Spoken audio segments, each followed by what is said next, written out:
What's up, guys? How you guys doing today?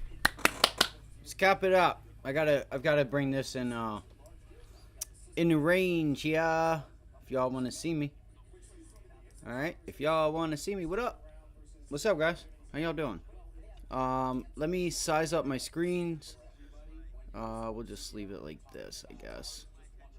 What's that look like? You guys can see the price levels, right? All right, let's jump into it. I haven't really went over the news. Yo, going over everything takes so long. First one on the list, guys, Amazon. Still has not broken above that 100-day moving average. If you guys could, if anybody's here right now, please do me a big solid one and just hit that like button. Share it to an email. Like, just email it to a random. I don't care. Give me a like. I would like to bring some more people here, right? You guys know, man, people charge an asinine amount of money. They take your information, and you make them rich by having a place to join. Collins, what up, my dog? Ho, ho. How you been doing, bro? I'm gonna murder it today. This week, I will come out at the end of this week a solid winner. Yesterday, what was it? It was Tesla. Tesla was the number one trade idea yesterday, along with a few others, but this was the top trade idea yesterday. And my ass took a little bit too long to get my setup. We're not doing that again. So, real quick, Amazon 100-day moving average. Still hasn't broken above it. You have a double top up here, right? Let me circle it for you. Let's make it a little bit bigger. Flat top resistance, right? Flat top resistance. We could look for, there's one. Click. This mouse sucks. Two, double top, 100-day moving average. Still resistance. You know, consumer discretionary. It's weak, right? It's shopping. You're coming into a state of an economy where people may not have extra income to just order a bunch of random shit on Amazon, even though Amazon does a lot of other stuff other than ship goods and stuff. You know, healthcare, technology, cloud, you know. So, but still, you know, wait for the pullback. Got to get short until, you know, it tells you, gives you some type of strength. The little bit of strength that I do see on Amazon is you're starting to get a MACD crossover. The volume isn't there. Look at this volume going into the 100-day moving average on Amazon. Look how light it is. Look how light that volume is. Right? Look at that. Downtrend. What's the stock doing? Uptrend. No good. All right, so that tells us it's still relatively weak at the moment. All right. So again, I think you can still get a bounce. Like, I just feel like whether it's news or something, you know, you're starting to get this crossover, but that doesn't mean it has to do much. I'm still looking to get short Amazon. Where am I looking to get short to? I'll show you. I'll show you guys. I'd like to get back down there to that green box. Let's go to a 15-minute chart real quick. Boop, boop. So, now, you know, you got to remember, you could still come up to this previous double top up here. Right? You could still test 130, 175 area, you know, depending on what the markets decide to do. I would look for Amazon to pull itself back to today's Wednesday, Monday's close. Right? Look to get back down to like 128.71. 128.75. Right? You know, short the bounces. As you get that bounce, right, it's starting to rip to the upside. You want to fade that. You don't want to just jump the gun either. You want to wait and start seeing, you know, whether it's a 2-minute, 3-minute, 1-minute, 5-minute, I don't care. You want to see some tails. You want to see that the stock is like, okay, this thing's still sitting up here at 130.80, just above yesterday's high, and we've been sitting here for 10, 15, 20 minutes, and we just cannot extend. Grab the short. Chris, how you doing, my guy? I hope you guys are doing great this morning. Nvidia, right? These are just the basic ones, right? Still watching Tesla also for that pullback. Double top on Nvidia. There is a gap fill on Nvidia that if we get this orange box, right? This double top is taking you right into a gap. Okay, and I'll show that to you real quick. All right. Right here. You have a gap. This is your gap fill. You can do it from the low or the close. I'd prefer the close because I'm sure it'll get there. Right? There's the gap. It's from 462 to 470, call it. Low, high 469s. So what are we going to look for? I would look for NVIDIA to continue to act as resistance. It all depends on the markets. Right? NVIDIA is making lower highs right now pre-market. So I'm going to it's going to depend on what the markets do. Right? We're still making lower highs. You know, you get back and reclaim this pre-market low or yesterday's pivot low, double top here. You've made it support early pre-market. It rallies off of that level, right? You got buyers here, not here. Buyers at 460.50, 460.45, not 463. Right? So we'll look to see if it pulls back there. What does it do? Right? Does it try to hold that area? Does it wick off of it? Try to make an extension above this double top here. It's not necessarily a double top because this is pre-market. Well, you want to worry about 9:30 to 4, right? You want to worry about market hours, but you do have a double top right here. You just can't break up above it, right? That's taking you into that gap. So that's NVIDIA and then Tesla. Tesla, pretty simple, right? It gave you that bit of a pullback. It's also got the same kind of thing going on here where it's got this gap here. You know, it's like NVIDIA and Tesla kind of have the same setup here. All right, and then I'm going to go over some of the news. There's stuff with like, okay, so we got into it already. And it's holding it as support, right? It's broken into the gap here. See, I don't consider wicks filling a gap. I want it to get up there, close, and fill that gap. I know, Turkey. I know you're hungry. As soon as the bell rings every day, you guys already know. She's like an alarm clock. Dad, you gotta feed me. It's 9:30. You gotta feed me again. I need seconds. Just give me 1 second, okay?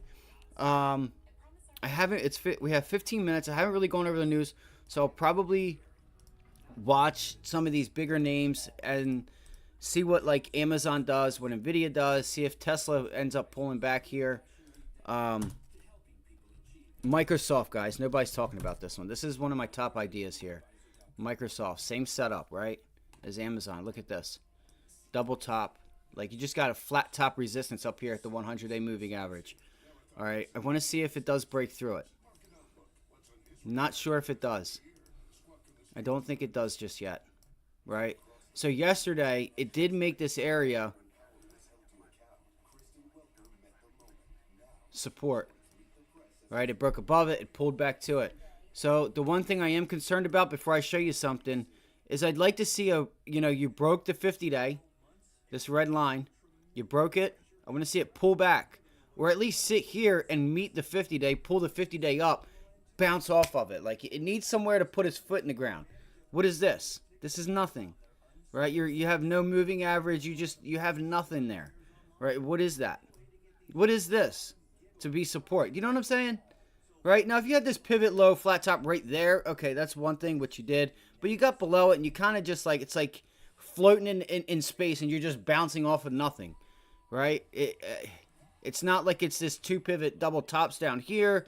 Right? You need something to bounce off of for the buyers to say, this is where I'm buying. So I want to see the 50-day, if it just stays up here, right? I'm going to wait for that 50-day to get up there and then see if it can bounce off the 50-day or pull back to the 50-day. I would prefer a bounce back to the 50-day. 54 RSI, you're just starting to get a positive MACD. It's trying to go positive right now. Major resistance level up here. Right there.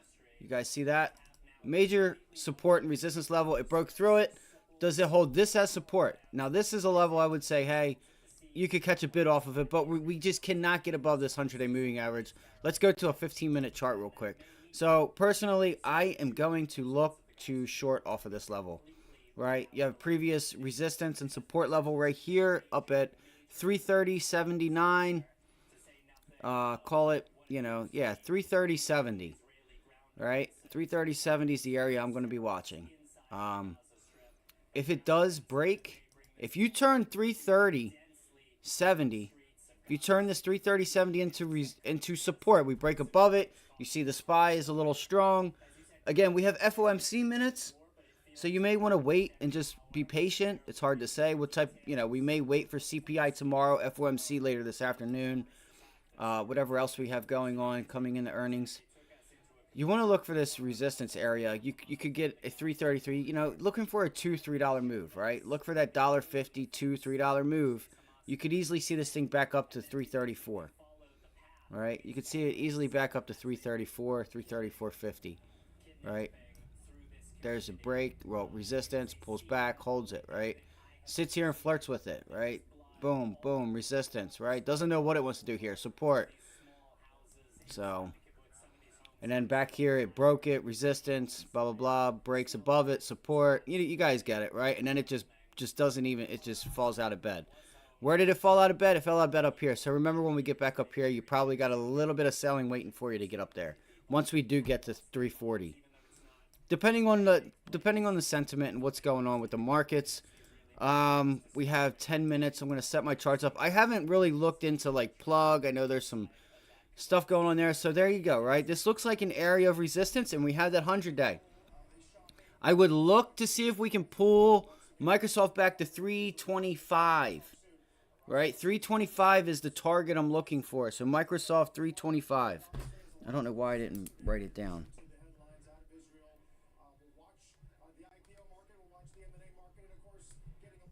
That'll be my target, guys. Right? If we pull it back, I'd like to see if we could break this level there. Let me see something here. I'll just leave that up. You know what? You know what's funny too is we really haven't turned this pivot high into support or anything. These are orders getting filled. 315. So somebody bought this at 315. I've noticed with Thinkorswim, these long candles, usually you'll come back to visit that area over time. That'll be my target. Let's see if we can pull it back to the 50-day. So right now you're going to consolidate, right? It's in an uptrend, but not a big uptrend, right? So you have an uptrend, downtrend, uptrend. It's like, it's not that I'm looking for the reversal. I either want to, get short the dips, right? I want to get short the pullbacks, or I want to, and then possibly get long the dips. Okay? Just recognizing what's going on. Is it consolidating? Is it in an uptrend? Is it in a downtrend? Right? Downtrend, uptrend, downtrend, uptrend. It looks like we're struggling here at this level. I think I might want to look for the reversal here. You got to look for signs of a trend reversal, though, if you really believe in that. Right? You have to use a few different indicators to help, solidify that's, you're going to wait for the move to happen. Wait and start seeing that it's not getting through it. Get short. Take your profits, right? Then you're in the early stages of a trend reversal. So I just think this area might be a bit much. I can't remember what we have back here. So this was earnings, right? This gap down, and we just fell out of bed. We have earnings October 24th. So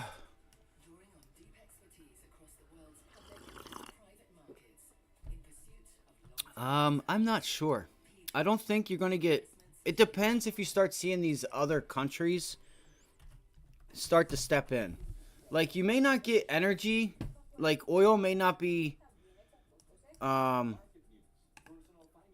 would look at the chart, right? The chart will tell you. Remember how we went through earnings last quarter? And we were like, every single chart told us, hey, they're getting short before the earnings, or they're getting long. Like, you could literally look at the chart and tell what was going to be long and what was going to be short. What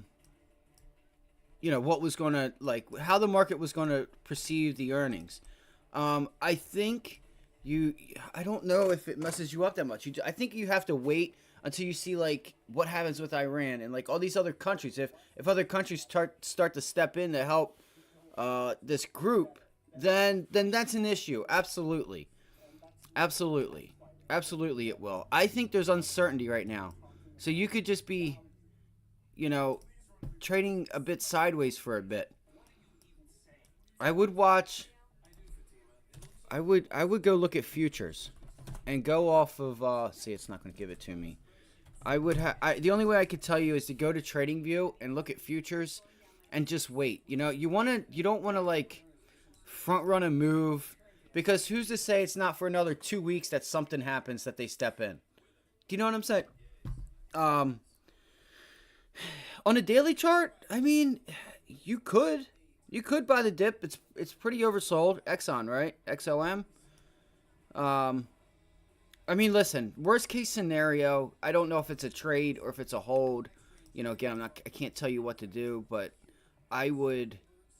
You right now, look at the chart, right? You have a pivot low. You have buyers down here, right? That's your dip buy. If it gets down there, you got some buyers helping you out. Right now, you got the 50-day moving average to contend with right here. So you have buyers and sellers. This is your range, right? 104, 105. And the 50-day. So I would look, since you rejected the 50-day, I would look for a pullback into the 100-day. Right? I'd look for a pullback in the 50-day and then see what you get. Right? And then see what you get. So there you go. You got buyers down here. Maybe you get some buyers. Yeah. Maybe it is. Let's see. Let's go look at pre-market volume. I mean, pre-market looking like again, there's your buyers starting to step in. The thing is they're gonna step in and not just like all in at one area. They're gonna just buy the dip, right? So it'll bounce like it is now, right? They've got a piece on. It'll pull back. If it does pull back, okay, they'll buy another little piece if they're guessing that, you know, the long is the play. So just be mindful of that. See how it's pulling back and see what happens down here. See what happens at that pivot low. I don't think it has that big of an effect. I mean, look at this. You just came right down to the 50-day, bounced off of it, broke it, turned the 50-day into resistance. We've pulled back. You found an area of some type of support, just a random area. Turn the 50-day again back into real resistance. I think it's just gonna consolidate. You could see this thing consolidate. You know, is it Exxon that bought Pioneer? Can't remember if it was Chevron or Exxon. I think it was Exxon that bought Pioneer. So, you know, you have a little bit of news going on there too. So, you know, how much does that help them right now? It may not, right? I didn't look into the deal. I don't know anything about it. Let me set my charts up so I'm not late. There is other news too, guys, that I would check out. CNBC, pre-market movers, right? And I think we do have a few IPOs again. IPOs have been picking back up. So like Plug Power, I think was one. And the solar sector has been doing pretty good. So I would keep an eye on the solar sector for, you know, a bounce back or something. So you're coming back into that double double bottom support area around $7.40, $7.50. You know, this is a major resistance level, right, on Plug Power. So we'll see what it does as it gets here. Sorry, right here, guys. I gotta hurry up. All right, so there's that. This thing's a little bit oversold, or yeah, it's a bit oversold. 15-minute chart. This thing's ripping. So what would I do with Plug Power? I would look for, you know, pull back into support and see how it acts. But I feel like this is your resistance level up here on Plug Power. Right? It's already struggling. It feels like oh no, that was the other day. Shit, I don't know where it's at. Damn it. That's why I got to have pre-market on. Oh, I got to hurry up, guys. I am not. All right, there's 2 minutes. Good luck today. I'll shout them out as I get into anything and what I see. Again, Amazon, Microsoft, and some of these like Plug Power. See if it can get to $9. All right, see if it gets back up to $9. But I think you get the short here. No, it broke above it. So if there is a long, I would look for the pullback. Got to look for the pullback on Plug. Just not sure if I trust that thing for the pullback. All right, good luck today. I will let's see how these markets react. right? Let's see how these markets react. Amazon. Look, they're taking the trade. They're taking Amazon away from us already, guys. Already. God damn it! Again, I cannot continue to be late. It's like the story of my life, man. Holy cow! It's all good.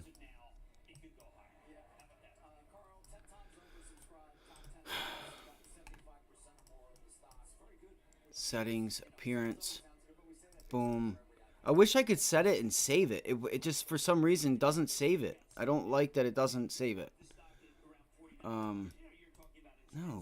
No, no, no, no. Oh my gosh. And then I can't auto zoom when I'm in like a box or something like that.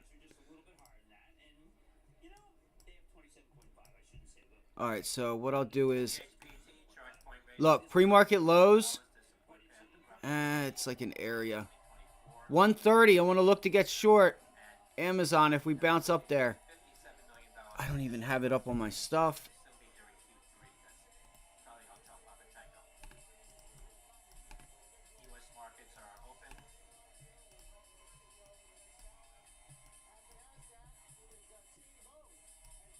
Alright, so it got through 130.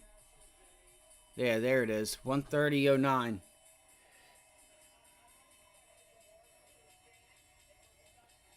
So watch the SPY. It's pretty bullish there, so watch. It's kind of just doesn't know what it wants to do.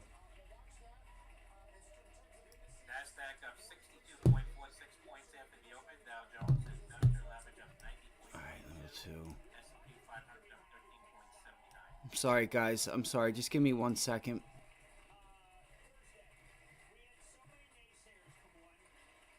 Okay, so it broke it. It broke it.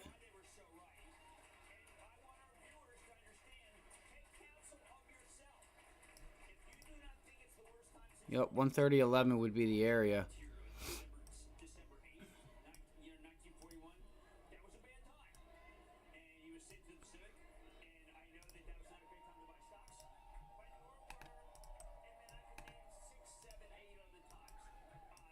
Just shit. Sorry.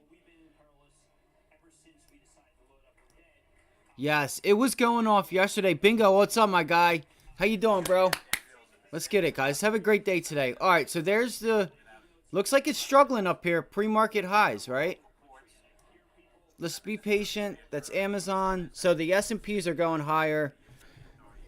Nvidia's going too. It bounced. Let's see. Let me throw up the Qs. No.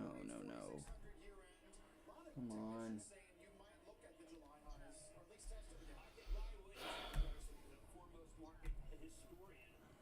Yep, TUP's going, guys.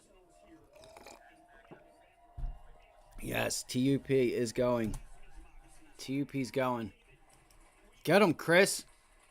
We're gonna get Collins and Bingo into small caps one of these days.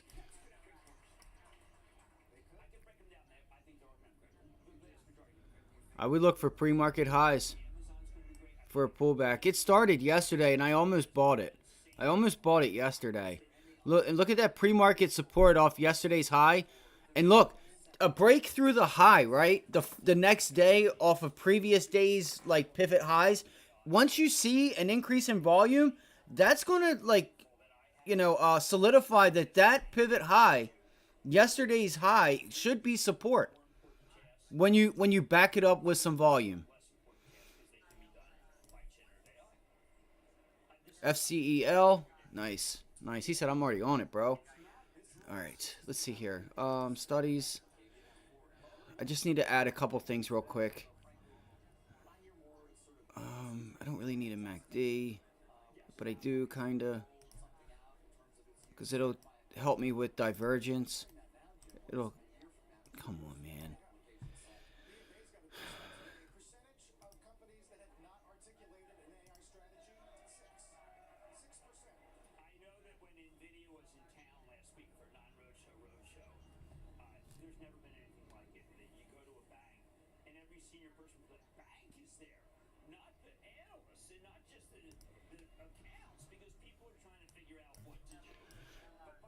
All right, I got to stick with the larger names real quick for right now. What's Plug doing? All right, so the market's starting to pull back. At least the S&Ps are. All right, guys, let's So there's a break. Microsoft just rips right out the gate, guys. That's a rip for Microsoft.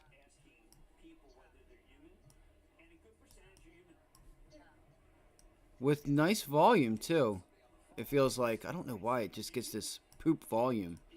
Just like Microsoft always has, like, stupid volume. Like,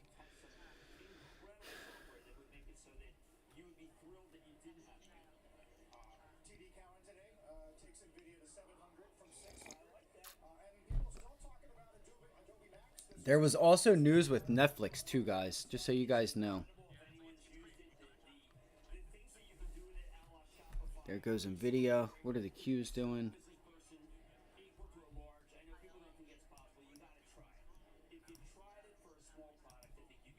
Okay. Let me see here. Nice job. Yeah, dude, awesome. Yeah, I seen that late yesterday and I almost took it. But I didn't. I just didn't. I don't know why. I didn't trade anything yesterday. All right, so what I'm going to look for, like we said, we get this, we pull back and turn this prior day's high into support. I want to see if we can get up to that top of that range on Microsoft at 334, 334.50. The thing is with Microsoft is a stock that can be tricky. I'm telling you, if you've never traded Microsoft, it can sit and just do stupid stuff for like the longest time and then just out of nowhere just go. So be mindful. Microsoft is a tricky stock to trade. It can be. It can be. It's not going to give you like sometimes, you want to wait for that clear momentum direction because it can play some stupid games. Like just look at the past 2 days, right? You just get chopped, right? Up, down, but it's going up, but it's chopping so much back and just chopping all over the place. You're not getting paid, right? So there's days that you want to play and days you want to stay away from it. Shit, I might have to move this moving average too. Again, there's news coming up from Microsoft too, guys, that nobody's talking about. You're going to have that business deal, that company that they bought. The thing is up in October for London or wherever across the Europe or whatever it is. So that decision is going to be made this month, or they're going to be going to court for it or something. It's this month. Pretty sure it's the month of October. Shares of Cosmos Health popping $1.33 on that news. That's probably us from Sandy. Michael.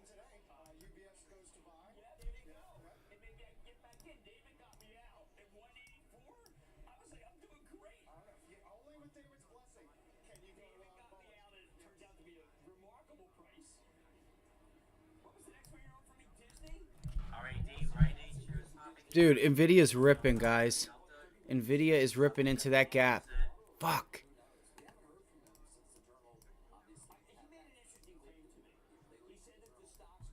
So there's a break and retest on Nvidia. This thing's got some nice volume today. Yeah, Nvidia's got some nice early volume.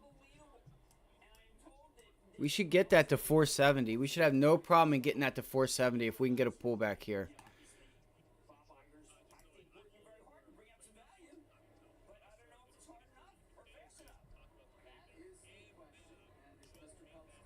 I need an entry, though. So it's just hanging out on VWAP.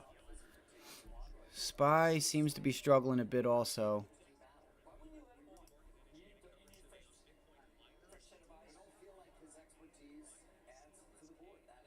See, this is what I mean by these FOMC minutes. We could get a poop kind of morning. Again, the SPY, 434.50 is where your buyers are. All right, so Nvidia's pulling itself back here on an increase in volume.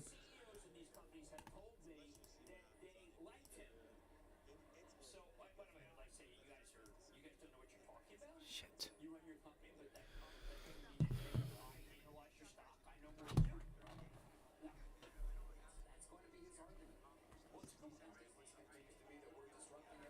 Google too? Yeah, I seen Google. Is it pulling back?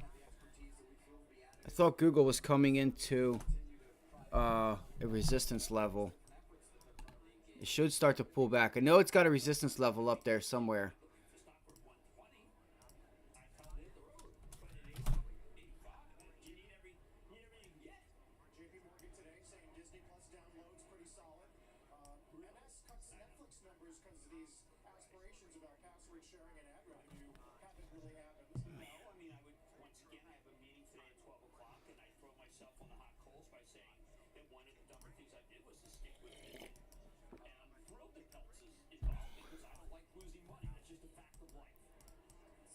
Nobody likes losing money, Kramer.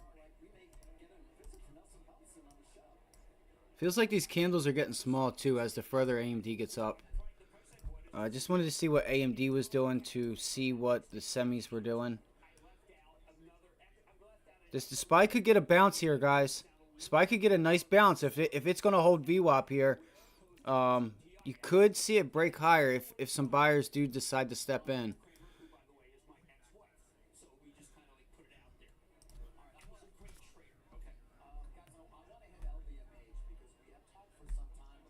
Yeah, like I say, I want to look for a pullback on Nvidia into yesterday's double top at like 462.50, maybe pre-market pivot high.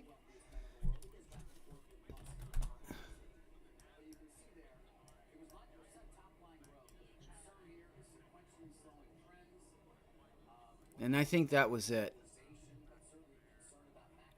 But there's a lot of selling in there. Shit, that might have been it. Oh. Alright, let's just relax. The SPY ain't doing anything. Sorry, Chris. I'm trying to keep up, buddy. So yeah, Boeing. Let me look at that. I love things that have continuation.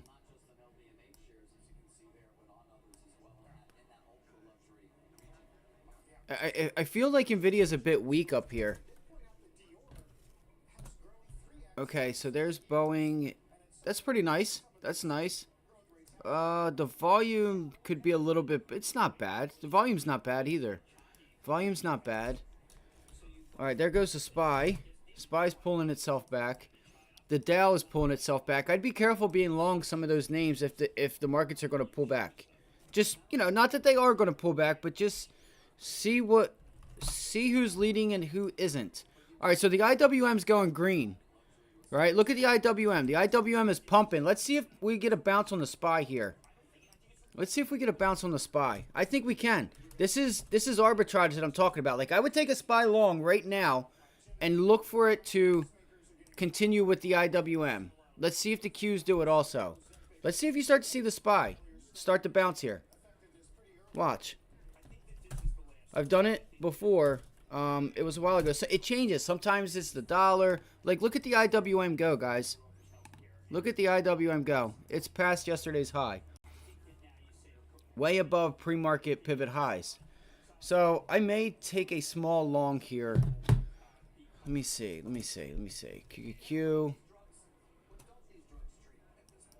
So the Q's rallied and they're pulling it back. Maybe the IWM is... I could short the IWM off of the Q's. Let's give it a minute and see what happens here. I'm trying to figure out the order. You know what I'm saying? Because you can do this all the time. Now look, here's the Dow. The Dow might start turning itself around. I still think that I could play a bounce on the SPY. I really do. One, two.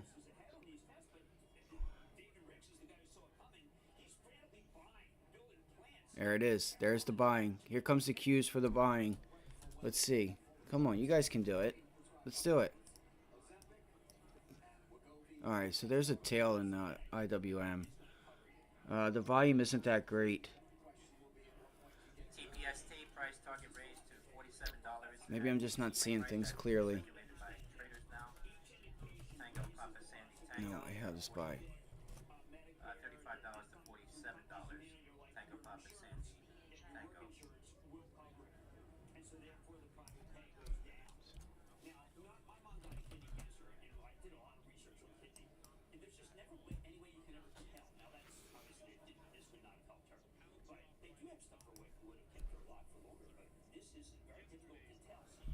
All right, Nvidia and Tesla are going to be my watchers.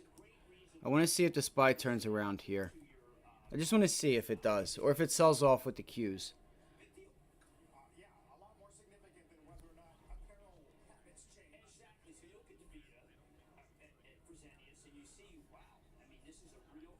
Let me make sure I'm not missing something here. Yeah, we don't have resistance until we get up to 470. 470 is that gap fill. 471.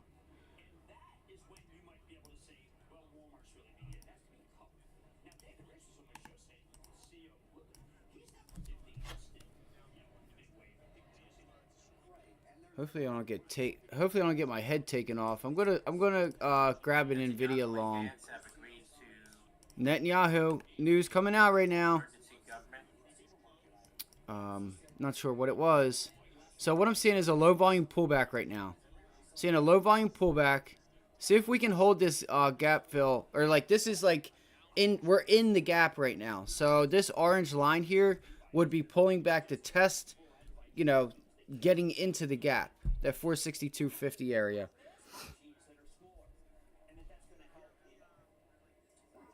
Man, I don't want to pay so much for these.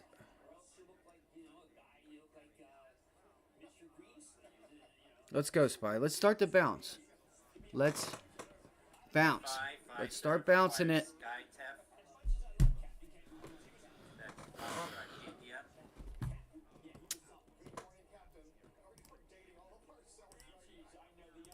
Pre-market, it was pretty weak.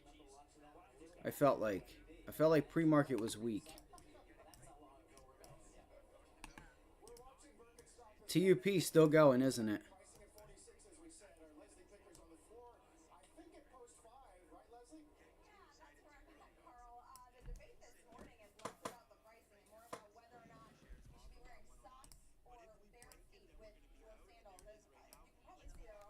That was a nice bounce. Look at that 38.2 fib right there, guys. 38.2 fib right into that area. Let's see if we get the bounce. There goes the SPY. Fuck, I might have missed it. I want to see more volume. I need to see some more volume here.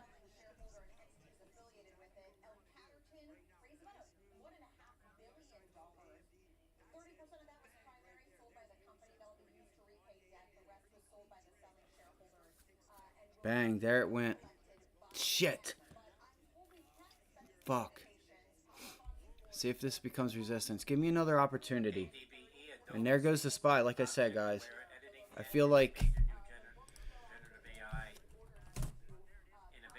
Dude, the SPY's going to go higher. I know it is. I think we get the bounce.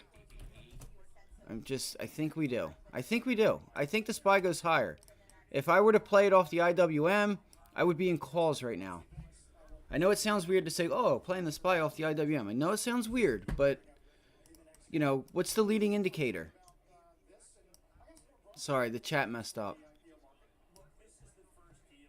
MDB. Nice job, Bingo. Hope it treated you well.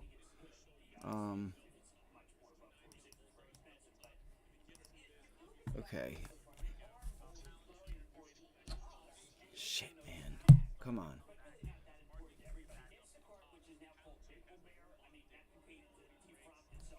I just want another entry. That's all I'm asking. All I'm asking for is another entry. It was a little bit quick there.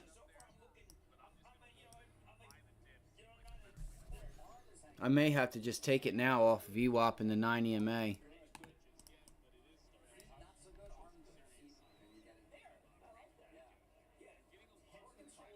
See, now I'd be paying up for it. Oh, come on. Please just give me another pullback. But it shouldn't pull back if this stock's going to be strong. That's a perfect setup, guys.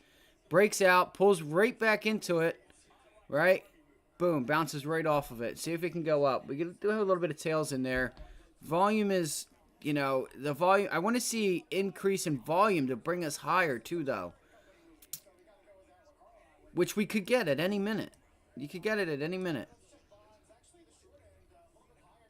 I feel like whoever just missed it is waiting for another opportunity to get back in Nvidia. There goes the SPY. There goes the SPY. Fuck, I can't take it. I can't take Nvidia. I can't take it. I still think it's going higher though.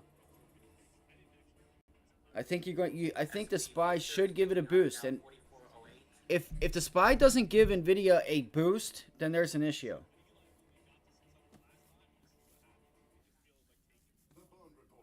EIA says increasing demand in current policy to drive steady growth in fossil fuel energy and faster growth in non-fossil fuel sources. Old Tessie. What are you doing, Tesla?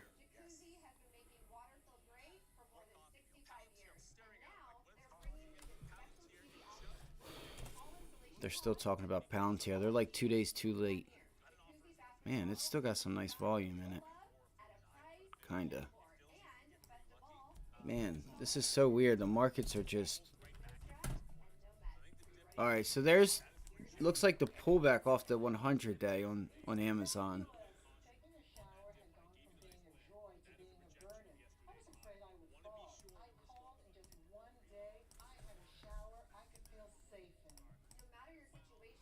SPY just doesn't want... SPY's just sitting sideways, guys. So that's what we got going on right now. I'm just kind of just chilling, not forcing anything. This looks like I don't know how many of you guys would like this, but look at that retest on Microsoft here. That's a nice pullback to that pivot high yesterday. If you could get some volume off of there, that might be a nice trade, right? Your risk to reward. But again, you know, you broke out to news highs, pulled it all the way back, like on low volume at that. So doesn't really have much volume. There's not really a reason to be trading Microsoft right now. All right, there's a SPY breaking down. This is so weird. We're getting crazy divergence right now. The banks must be... Okay, there goes their IWM pulled back. So you guys see what I mean? Look at this. 1, 2, 3 candles, and we have 2. Let me throw up a 1 minute to make it correct. Right? 1, 2, 3. So the SPY would be leading. Look at that downside. What did we just get some type of data at 10 o'clock? What happened there? That was some big downside. I don't have anything.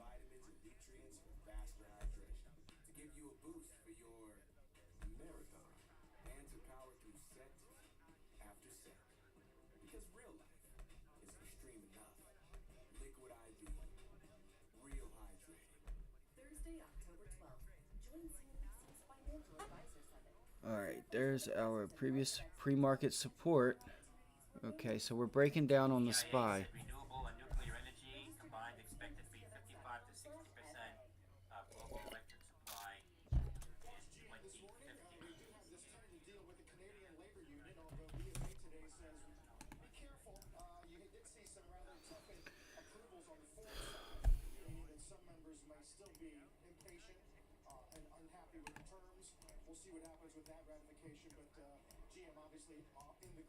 Man, if we were to get a pullback to like the 50 or the 100-day moving average, that would be a nice short. If we could, that's like a lot of meat on the bone for Tesla. It's trying to bounce though, and off of this level. This could be a nice break and retest for the SPY. What is this here? Let me see. Again, you have buyers below. All right, so this level at 435.67. 435.65. Nope, pivot high right there, 435.73, and we're looks like we're rejecting right off of it. Feeling a bit weak today. All right, that could be a nice.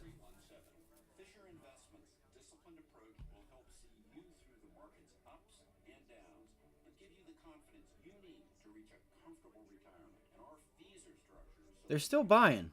This is why it's good to have your time. There's the brick wall. Yo, the sellers are packed right here at 435.72. They were. Not sure where they went. See if they step back in. There they are. See it? Bang. See them? They're all packed there. That's why you guys want to If you don't use it, you need your time in sales on level 2. It's very helpful. Wow, look at that. Perfect double bottom right there.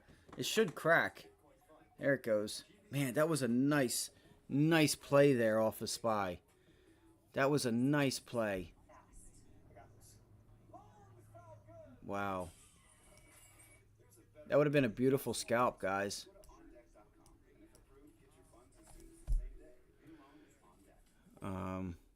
Let's see if Tesla wants to do anything of the sorts, too. Doesn't really seem like it wants to.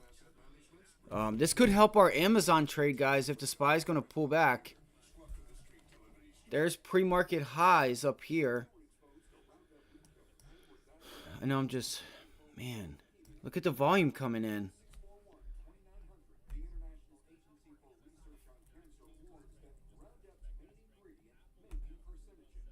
Nvidia's probably going to shit the bed. See, I'm really glad I didn't, jump the gun on Nvidia. Right? Alright, so Amazon's still trying to bounce back to the upside.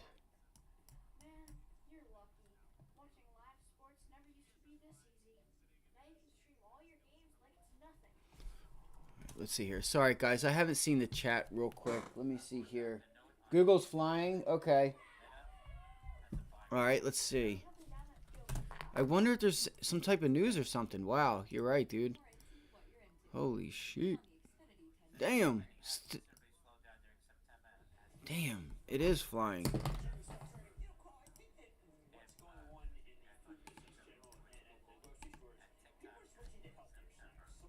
There's... MMAT. Yeah, there's just some news with TikTok and Google. There was just some news. That's a nice break and retest off yesterday's high. Also, right there at 140.75. Breaks above it, pulls back to it, get entered. Boop. Get long. I'm really curious. It feels like the markets are going to trade sideways, until we get these Fed minutes. Even though the Fed minutes may not mean anything, because things probably change now with this stuff that's going on. So, I'm sure the market's going to want to hear what's in the notes and want to see what's in the notes, but...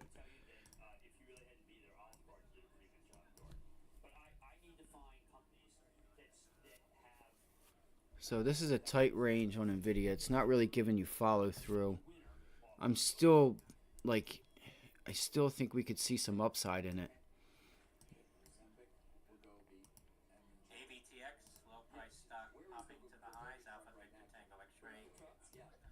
Might be one of those days, guys. It's a nice little bear flag on the SPY. See if it breaks down right here. Or it has a failed breakout to the upside. If it tries to break out to the upside, I would look to see if it gets to the 9 EMA. It was a bear flag.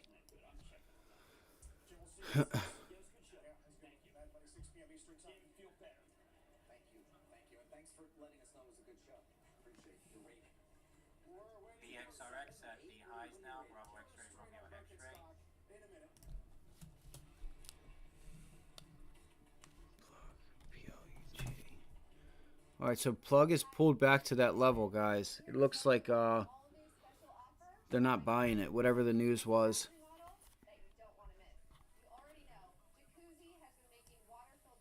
I may have to try and take the short on this. It did hold that level. It did hold that level.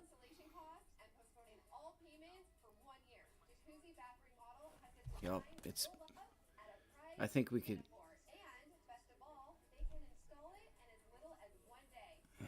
It's mixed. This thing is mixed. It's a mixed bag right now.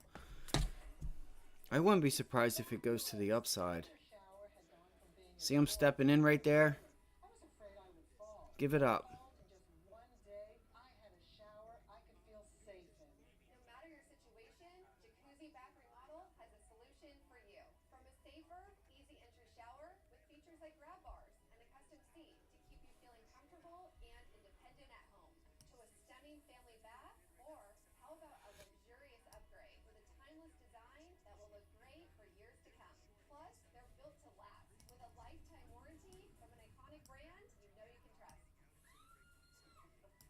Uh-oh, what happened? Oh no, B. What happened, bro? Yeah, what happened, dude?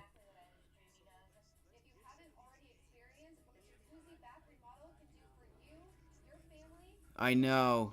You, Chris, you're working, bro. You working that shit. Um, yeah, what's going on, man? Amazon, let's see, caught on the wrong side of Amazon. Yeah, shit. That's why I don't think it's over yet. I think it's just in a period of consolidation. I don't know if you went to the upside or downside, but did you, man, I don't know. Like, see, I don't know how long you guys have been trading or not. Like, right here is a nice pivot area where the downside would come in. I feel like this is a nice area to get short if it's there, but what's the volume telling us? Right there should be where it becomes resistance. And look at it breaking down, see? Look at it breaking down. Doesn't mean you're going to get follow through either, though. Doesn't mean we're going to get follow through. There's the SPY pulling back. Oh, okay. I got you.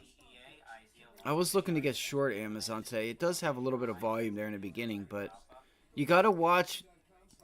You gotta watch paying attention to some of this volume like early on, because you don't know how much is already like. You don't know how much of it is like orders that are like just sitting there to get filled. Like the beginning of the market could be a little iffy. Like, with your you're in balance, right? You're on open in balance and stuff like that with your buy and sell orders. Like, you know, I don't know. That's tough, man. It's tough. I'm sorry. I'm sorry to hear that. I haven't traded anything yet. I missed this pullback on the SPY, which would have been a great trade. Failed there. Didn't feel comfortable with Nvidia. Okay.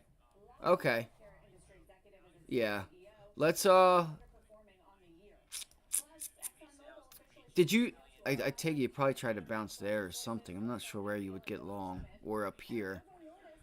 Um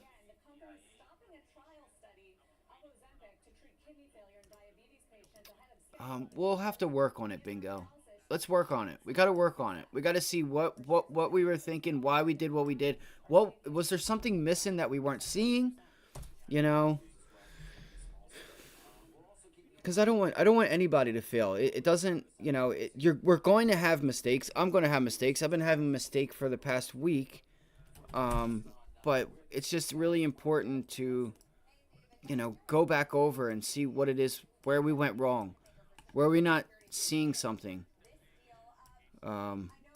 Why were we in the trade from the beginning, right? Why are we trading Amazon? Are we trading it just to trade it?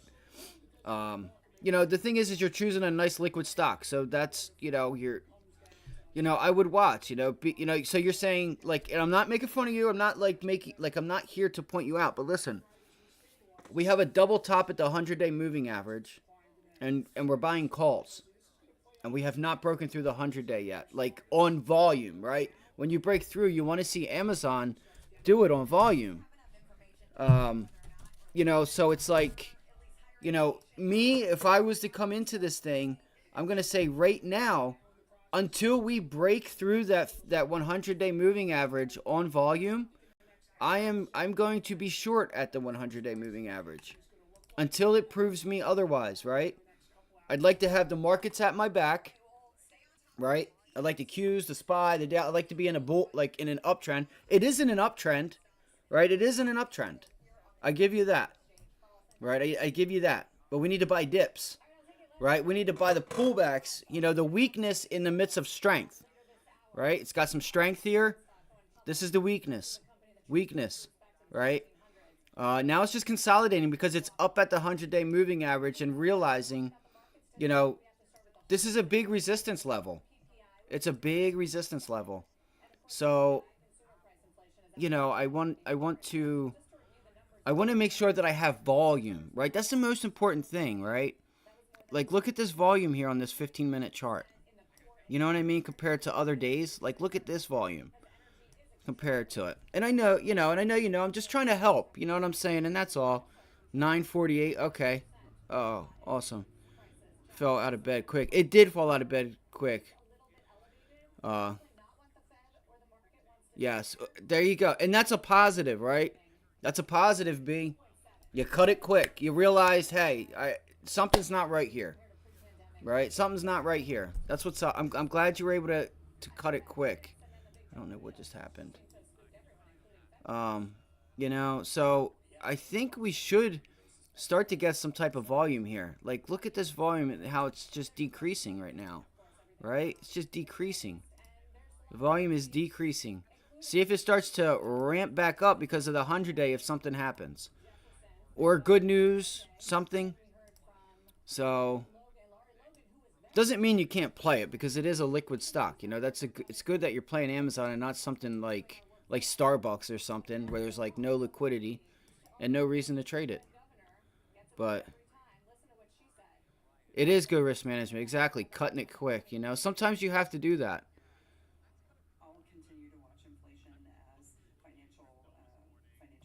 Yeah.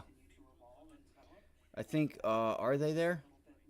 They are there. That would be a nice bounce area for the SPY, Chris. That would be a nice buy. But look at time of sales. It's still, I'd have to say it's still leaning to the sell side right now. See if buyers can take over. There it goes. There it goes.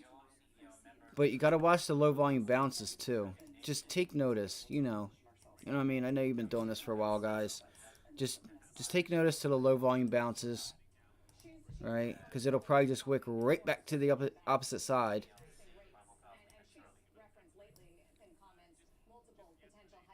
What am I doing here? We could get, this market could start to pick a direction if we do. We had some nice direction yesterday that I missed out on Tesla, but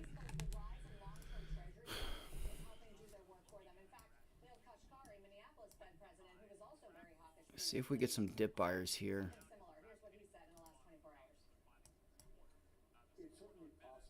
Nope. So we should have buyers down here on Tesla, right? This whole area.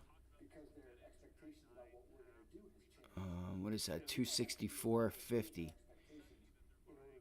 So we've broken pre-market lows. What was it doing? It was selling. It was, I guess you could say it was an uptrend pre-market.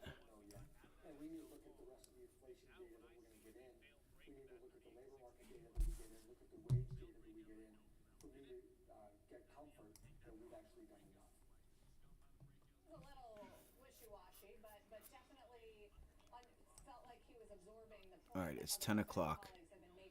It's 10 o'clock. So there's a resistance off that low. I just don't know if, I don't like to buy this far below VWAP, guys, or sell. Like, I don't like to get short. Like, look at that. All right. Not that it can't just continue down all day. I just don't think I've seen any news to, to cause it to do that. I could look at Netflix. There is a little bit going on with Netflix. Plugs volume is starting to dry up. NFLX, NFLX, NFLX. Okay, so right there, what is that? 373. Yeah, 370, 375, 374, 370, 375, 374. Okay. Looks like it's trying to reclaim that area. But again, it is putting in lower highs. There's the SPY. Again, just pretty weak today. The weakness is in the S&Ps today.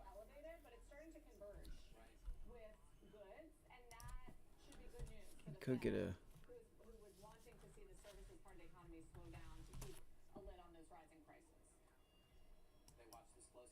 Same for the Qs. IWM. I wonder what would be strong today. Let's go back and look at some Dow stocks. So look, there you go, right? Boeing is green. Let's look at, so Home Depot, red. CRM, red. Well, it's not red. It's still green, but it's pulling back. Let's look at JP Morgan, Goldman Sachs. A little bit better. No. Goldman Sachs is not doing anything. BAC. Let's see. UNH. Okay. Apple. Apple's got a nice bounce there, guys. Looks like it might start a downtrend, though. 5-minute chart. Where it's looking like it wants to pull itself back a little bit here. Wonder if, and I was just about to say, I wonder if this would be an area to get short Apple. Right? I think that's the 50-day moving average. Right there. It is. It is. Look at that. We're bouncing right into the 50. I don't know if it pulls itself back. I don't think we have a reason to sell off or go higher right now. We have an area of resistance up there. The thing is like, when you see that we have this long tail on Apple, right? And you see that 50-day coming down, they closed that day below the 50-day moving average. It's important, right? You didn't close above the 50-day.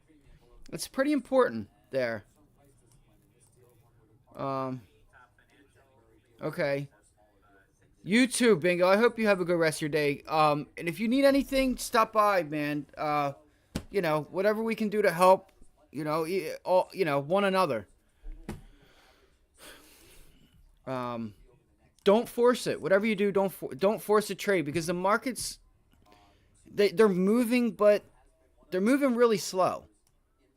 You know what I mean? It's not like we have like really nice momentum. I mean, we do in a sense, but it's going up and down, up and down, up and down. So there could be a nice break and retest of Apple's lows yesterday's lows. Not really.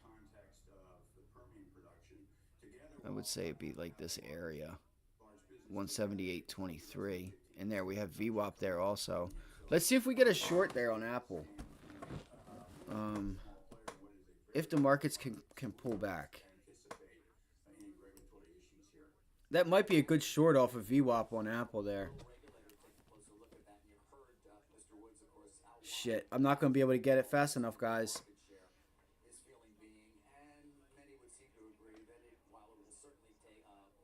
Shit.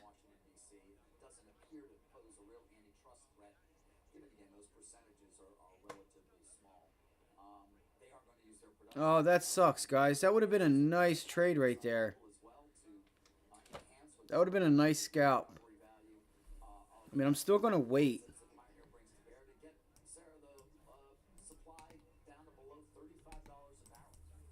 I haven't taken anything just yet. Come on, please. So we have support and resistance at that low of day, though, that we need to watch for. I'd like to see if we can break the low of day. I may get short Apple to see if we can break the low of day. I want to see if we can pull it back. Man, this is such a strong support zone, though. See if we can pull it back. I want to see if we can pull it back. I'm going for it, guys. I'm going to take a short on Apple. Man, I'm already paying up for it. You got to be kidding me. Oh, man, that sucks. That sucks. Alright, let's see if the SPY can bounce. I was a little too late on that one. I was a little late. Just like on everything in my life. A little late. But hey, we made it, right? At least you showed up. Whether you're late, at least you showed up. That's all that counts. It's the ones that don't show up. It's the ones that don't try. It's the ones that don't give effort.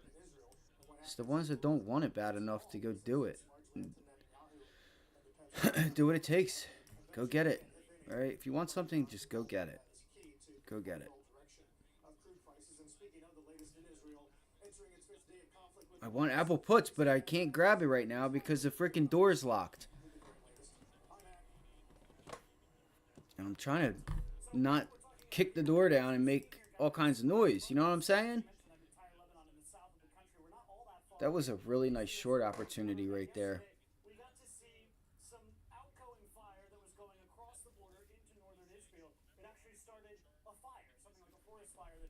a couple of hours, that was how fearsome the fighting was. It's not nearly as fearsome as the fighting that we've been seeing in Israel and in the Gaza Strip for the past several days. All right, let's see But there's here. still a lot of fear. Why? Because Hezbollah, like Hamas, is an Iranian-backed militant group. Let's see here, guys. At the same time, there's a Thank you guys for hitting the like button. Also, if anybody else is new here, if you guys could just do us a solid and hit that like button. Email this thing off randomly. Just it would help somebody else find this and come join us that'd like to have a place to come hang out and trade with us for free. Does anybody know who won that Coastal Carolina game last night? I can look it up. I just haven't done it yet. So, man, the thing is like it's hard to go short this name when Apple's one of the strongest stocks.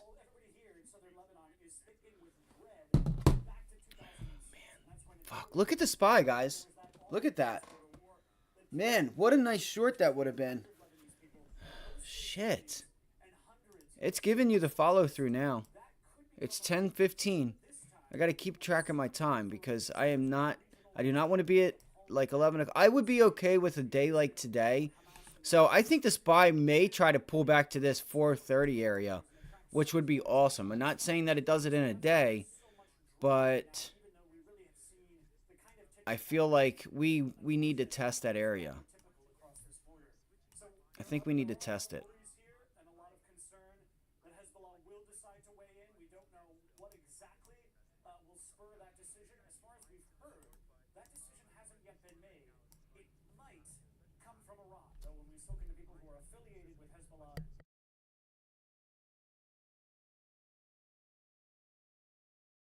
Looks like wow.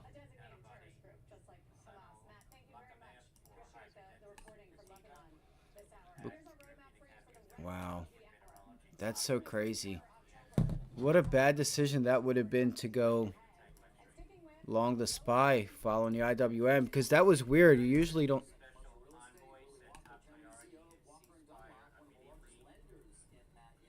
There's news coming out now. Hold on. Something about a ceasefire.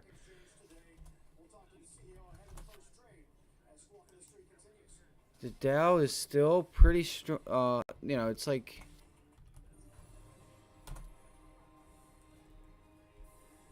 So is the Qs. That's so weird. The Qs are like hanging on. Let's see here. What do we have? It looked like yesterday that the dollar was going to find support. All right, it looks like it was going to find support down here at like 105.5. Looked like it could bring itself into support. I'm really late for my meeting.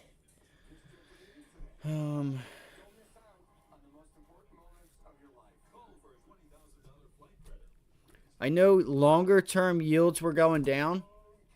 Like the 30-year, it's actually bouncing now. Okay, so there's the 10. It looks like, I guarantee you the 2-year is probably higher now. Yep. Look at it. It's going green. So, looking at yields, you should be able to do that. Looking from the long end to the short end. Once you do it over time, you'll start to... You'll get the connection. You know what I mean? The 30... like, let me show you. The 30-year, right? Like, look, it's red. It's got this small tail here. Right? It's got that small tail where it's bouncing back. And then we go to the 10-year. You'll see that the tail's a little bit longer, right? See the tail's a little bit longer? And then I says, like, yep, the 2-year should be green today. Just about. Look at it. It's going green. So...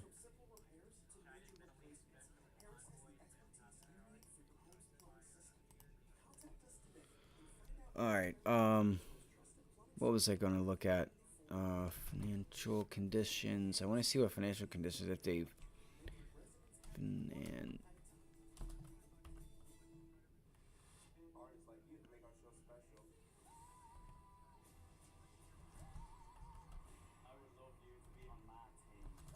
What is? Does anybody know what financial conditions? What the ticker is?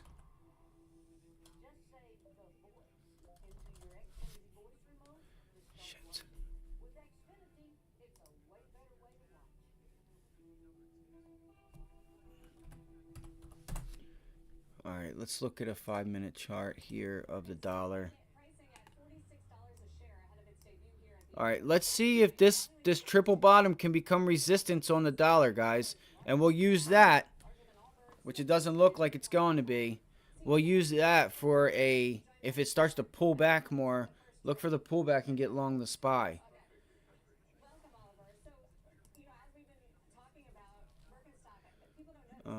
Tesla, what is that? The Qs, okay.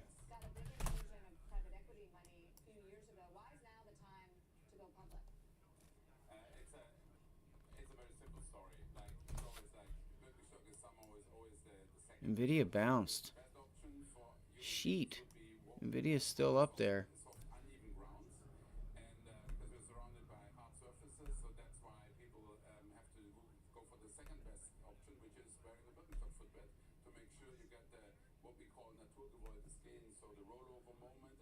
Look, there goes Nvidia. Come on, you can break through that level. 47%. Papa Hotel. India Oscar.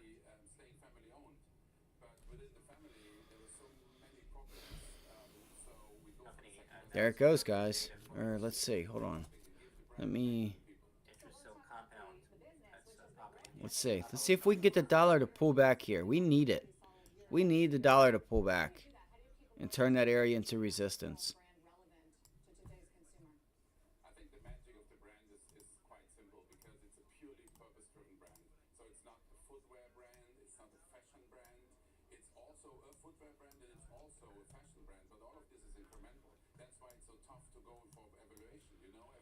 Right, we bounce it, turn it into resistance. Look, previous resistance, made it support, broke out, pull it back.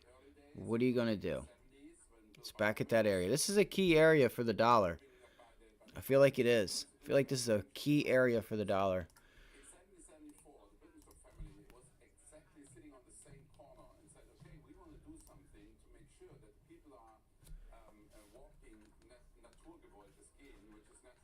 So the volume on Nvidia would be to the upside, but it's dying out. People are probably getting all bared up, and the market's going to pull back on them, or bounce on them. As soon as they get short, okay, yeah, I'm going to get short, and the dollar's going to pull itself back. SPY's going to find support, and then we get that bounce. You know, which would coincide with a sideways type of day, right? We just sit sideways. Like what's his name from that Mike Jones dude, that white boy sitting sideways. He's in the days, boys in the days or something like that. All right, so at AMD area of support, I wouldn't call that support. I call that area better support, resistance. It's all good. So far, no trades for me just yet. Kind of just being patient here. I'm not giving up. I'm not going to give up just yet. This market's just sitting sideways here. I'm watching the dollar. Okay. And it kind of depends on what we do here. This is going to be tell. This is going to be the tell of the tale right here. Meta shares at the highs now. Oh, I forgot about Meta. I forgot about it. Thank you guys for the likes. I greatly appreciate it. It really does help, guys. It really does. Meta. I forgot about Meta. Wow. Guys, this thing's been on fire. I meant to buy out of the money calls. That was actually on the watch list that I forgot to mention. I forgot to mention Meta. I mean, because if you guys noticed, this thing consolidated and then broke out to the upside. Nobody's talking about it. Nobody's talking about Meta. Look at that. Right? Just consolidate. Boom. And I think we get that larger move to the upside, which would be met with resistance eventually. I feel like they have new products. It's coming out right before Christmas. You know, you might see Meta back at 340. I'm going to be totally honest with you. If not for 350, okay? So there it is, right? You rally, you consolidate it, and now you're pushing. You're pushing to new highs. Russia's Novak and Saudi Arabia. Oh my God. Russia's Novak says Russia and Saudi Arabia have not discussed scenario of actions within OPEC Plus in case of further escalation in the Middle East. They're all looking for this magic sauce. How do you create this kind of scarcity, relative market scarcity? Support, Reuters resistance. citing In the distribution. Interfix. We established something what we call internet distribution because I'm now with the company since 16 years, and I can tell you we're sold out since 16 years. It's a painful thing. So, but when you have the situation that the demand is always outperforming the supply, then you Man, this is tough, guys. what is I would say very traditional, very old school. This is thing, tough. which is okay, make sure that you get the best EBIT per pair. Is it still going too? So is Meta, bro. Meta's doing the same thing. Right? Those are two strong stocks right now, so keep it on your list. You know, keep Google on your list. I should have listened to you, Chris. I'm sorry, buddy. You handed that one out just like, yo, here's your candy, take it. Look at that bull flag. Oh my God. Look at that. Wow. Look at that. That's a beautiful pattern there, guys. I don't know about you guys, but I would take that all day long. Look at that. Unbelievable. 3D model where you say, okay, how do you steer your product? It's a territory drive, it's a channel drive, and it's a product drive. That's a consolidation breakout higher. So this is the beauty of this business because it's all steered. It's not just falling. It's not all selling stockholders here. You are raising some actual capital. Unbelievable. Great job, dude. I'm going to start listening to you. I'm sorry. It's all good, bro. It's all good. It's all good. It'll probably pull back here in a little bit anyway. It feels like it wants to, at least. It'll probably, not to say that it can't continue the rest of the day, but, you know. And we will pay back a serious amount of this because actually we don't need money. Look at that. Pull back, retest yesterday's pivot high. I know I've already said it once, but. A few million sitting in our bank accounts, you know, so So what I'm doing, guys, is I'm kind of just watching the dollar here. If it continues to break up to this level, you're going to see the dollar right back to 105, like the high 105s, and there it goes right now. Then you would look for the SPY to pull itself back. But it looks like the dollar and the SPY, if I'm not mistaken, are both pulling back, right? Like they're actually they're not inverse of each other. They're doing the same exact thing. Weird. I mean, because it's actually weird. So like when the 10-year and the 30-year were rising this previous summer and spring, the markets were going higher also. The markets were going higher with yields, and nobody was saying anything. The market was just ripping and running with yields together. And then as soon as the 10-year broke over that 4%, 4.1%, market didn't like it. And that's when the market decided to throw in some volatility, which is another thing I want to show you guys. I almost forgot about that. Let's see here. I don't know if I can do a line chart. I probably can. Let's look at the VIX. Let's look at the VIX daily line chart. This is very important, guys. I feel like nobody's really talking about this. This is a really cool pattern we have here.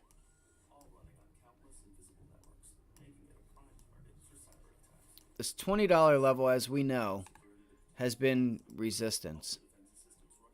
Right? This $20 area. That $20 has been your line in the sand for a while now. All right.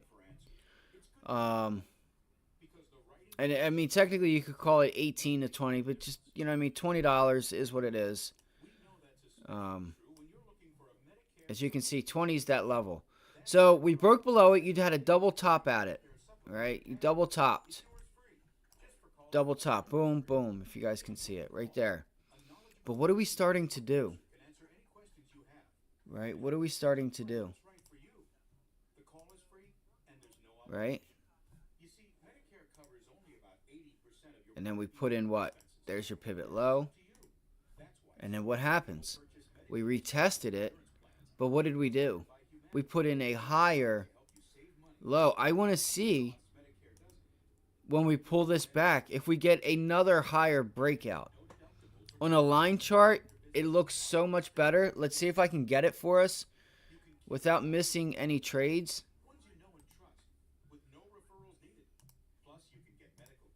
So as you guys can see, come on, I need to make it, I just have to fix the chart, and I just want to see if that's what we start to get. Alright, I want to see if we start to get that.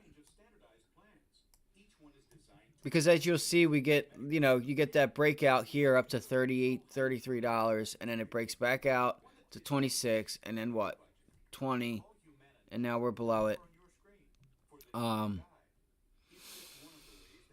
We're starting to put in higher highs.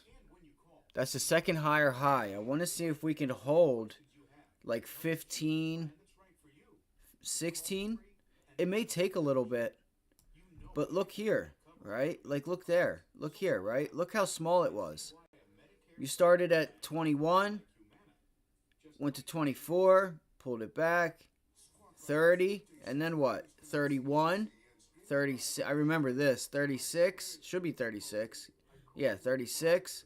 And we topped it out. You started to put in higher highs. You'll sense that like belly put in. It looks like we're starting to put that belly in right now. So I want to see after we pull it back to like 15, 16 or so, if we can start putting in higher highs. It looks like we're putting in higher highs on the VIX. And same thing for the downside, right? Lower highs, lower highs, lower highs, and then you get higher highs, lower highs, lower highs. That's all. I didn't mean to overcomplicate it. It's just something I want to watch for. Man, I don't know what it's going to take, but a breakout like this would be insane, wouldn't it? Be insane. The last time we had something like that was 2008.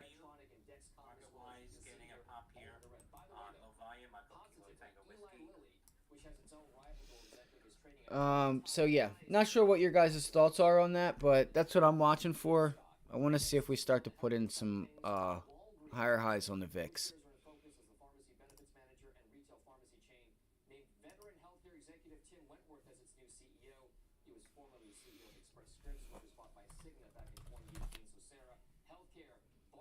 And it feels like Microsoft might try to hold this level.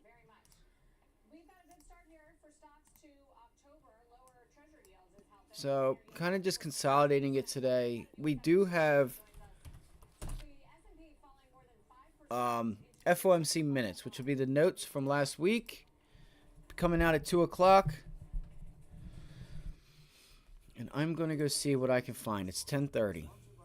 Let's see if the SPY wants to bounce. I'm going to be watching the dollar. So there's the bounce in the dollar. If they're continuing to do the same thing, you had the pullback in the dollar. Let's see the bounce in the dollar if it causes the bounce in the SPY. I know that sounds crazy, but that's what's going on. There's Tesla pulling back. Kind of sucks, you know. The market doesn't move when you want it to, but there's always something moving. So you just gotta find it. We just gotta find it. There's GLD. What's TLT doing? TLT's still pulling back. TUP. All right. TUP looking like it wants to try and do something or other. What's Bitcoin doing too? Let's look at Bitcoin. That's another risk asset you guys want to use to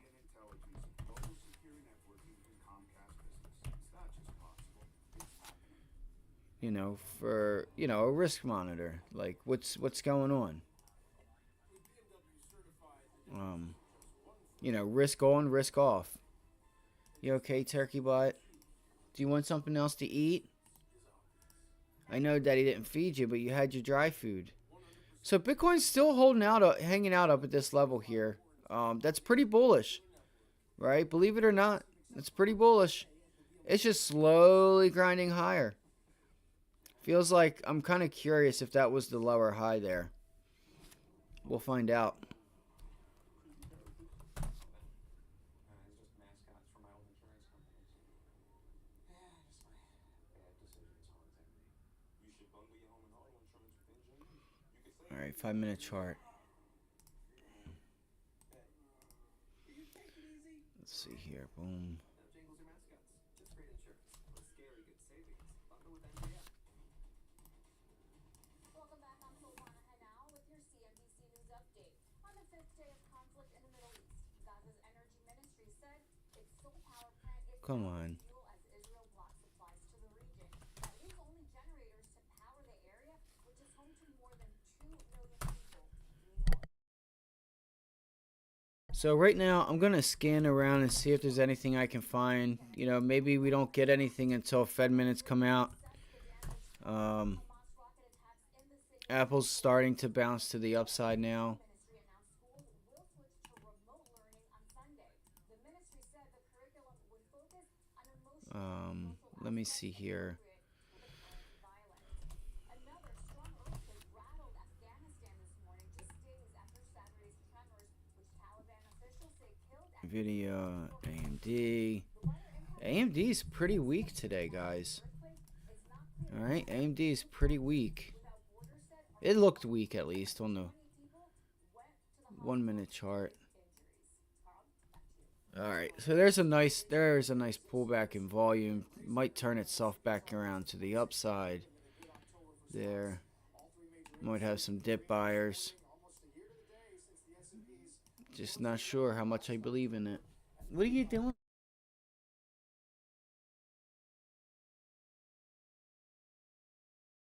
Acceleration into earnings next year.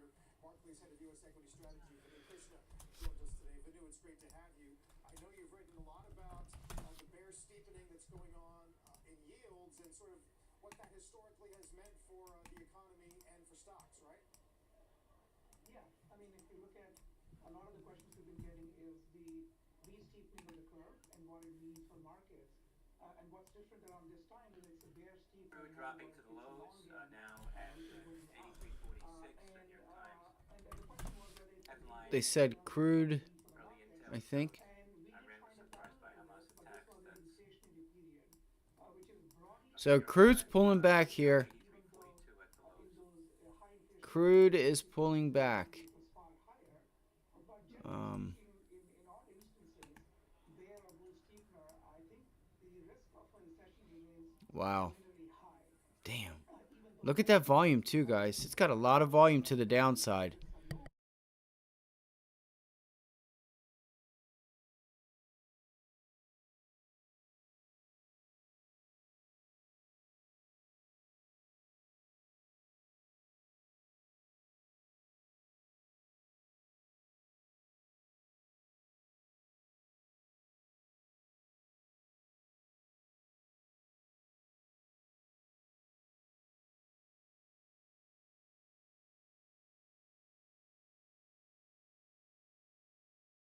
are low, I might take a short on XLM, guys. Down here. I know it might sound stupid, but meanwhile, this year we're going to have flat I think you could get some sellers to come in here. demand conditions have improved meaningfully. So we're robust. Never mind. I missed that trade. That trade's probably gone. I will watch it though. I want to see the next phase in which it enters. Like the next stage. Come on. And that would be. So it broke down into this range. So it's already there. That would be the bottom of the range. If it breaks, if this breaks, well, if 105 breaks on Exxon, watch out below. Let's see where the area would be. Man, we told them we thought there was a pullback coming in energy. Didn't think it would be because of this or something like that, but we could see this thing back at 101.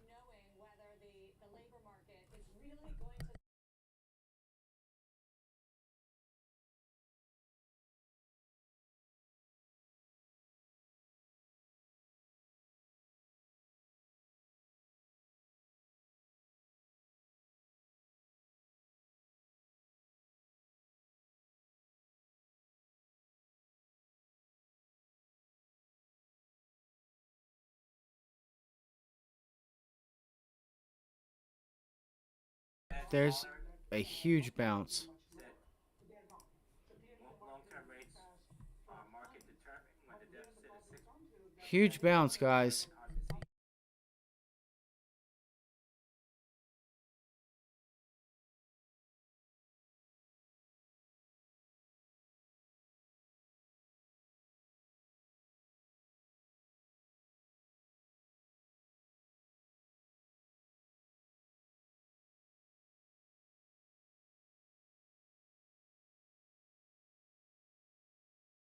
Sounds like that was it. Sounds like they're saying, hey, we're going to pulse. We're done. Sounds like he's just admitted that they're going to wait and see what happens. dig and do some of the work for us. Wow. Okay. So that's pretty big news.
I wonder if this is gonna break, guys. Really curious if we make another leg down. All right, I'm really curious because I think we're headed back down to 430. I really do. It's a low volume pullback. We tried to get into that gap. I was trying to find Fed Waller. They do suck, bro. They do suck. I was trying to find Fed Waller's speech live, but I can't find it. It's not bringing it up. I'm sure if I made a Vimeo account, it would help me, but I'm not doing all that right now. I try to not put my information out there too much, more than I have to. You know what I mean? Um, you know. Let's see here. AMD. So Nvidia still climbing. Yeah, range days do suck, Chris. They really do, bro.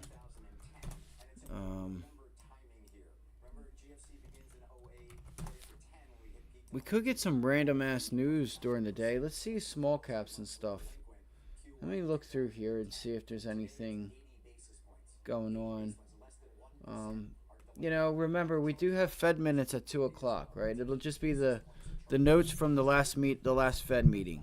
So we'll get a glimpse at what they were saying. I think Fed Waller kind of hinted at, you know, pretty much saying that they're pausing and wait. They're gonna let these hikes filter through and see what's to come. You know, they don't want to do too much, is what it sounds like. So that's that. Netflix, nothing. TP, ST, kind of climbing, I guess you could say. Because now we're going to start seeing that 11 o'clock bounce on small caps. The markets aren't doing anything. Funny that Waller's WHLR is another one. Or Fed Waller's speaking. So I guess they got the Fed put. I think Birkenstock's IPO is also today. I don't know what the ticker symbol for that is.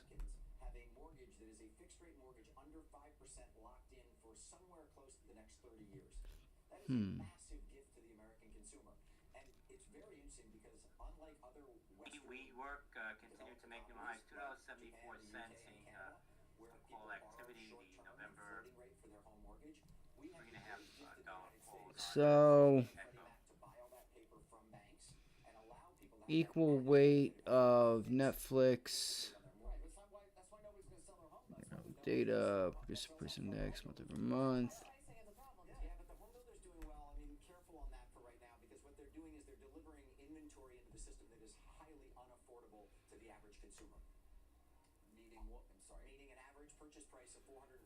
TPST halted on a circuit breaker, Tango Papa Sandy Tango. An average consumer can't buy a $452,000 home. They're obviously near the edge of the high, $1.39. TPST. The home builders are buying down rates right now, which is Oh man, I gotta.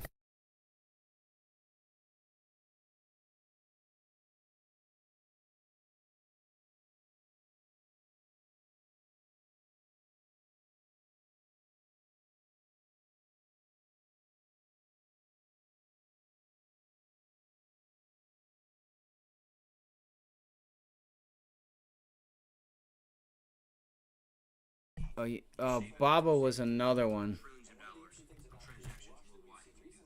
Oh, it started to go pre-market.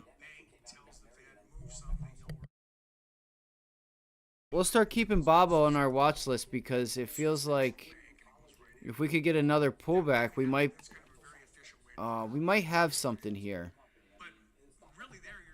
We might have something here because I feel like this range that we're at right now is a heavy level, and if we have broken it and it can just find support there, we might be in luck for a long trade.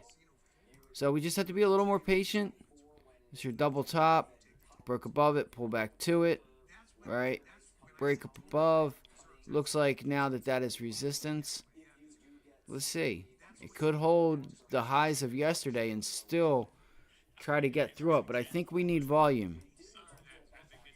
So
Shit, I didn't even have my mic on. Sorry, guys. I don't think I had it on. What's the dollar doing? Is the dollar bouncing also? Because that's not really what you want to see. Doesn't mean that it doesn't happen, because it does happen. Like, they can go up and down together. But I don't think... Yeah, so the dollar is bouncing into that resistance level and is now pulled back.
Watch and see if this becomes resistance again. But we got a nice increase in volume on the way up there.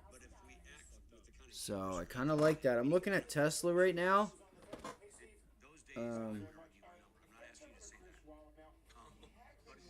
Let's see, 270.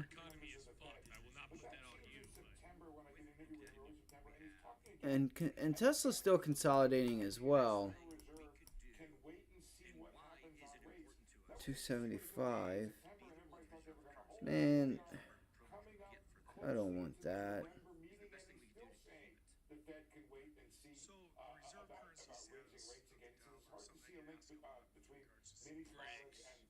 But he says the last 3 months of inflation data look very good. It's astounding how resilient the job market has been, and suggesting, guys, that the market can do some of the work for the Federal Reserve.